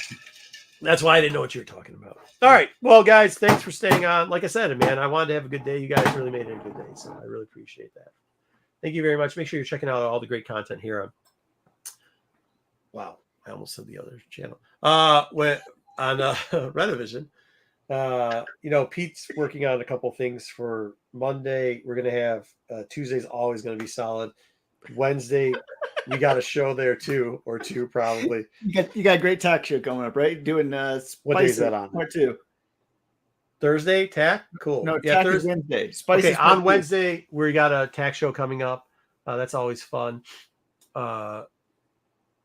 We've got the top 10 on a day. And there's the old man show. Check that Friday. Out. That's another. Yep. Saturday night is on Saturday. So Saturday night show. SNS. Check out the boys, Kyle and Matt. And back here Sunday for a new Star Wars. And back here on Sunday. Yep. That show there's. All right. Thank you very much, guys. Oh shit, I keep forgetting. I gotta get it. Good show. Thanks, TMNT guys. Thank you guys. Thanks for everything you guys do too. We appreciate it. All right. See y'all later.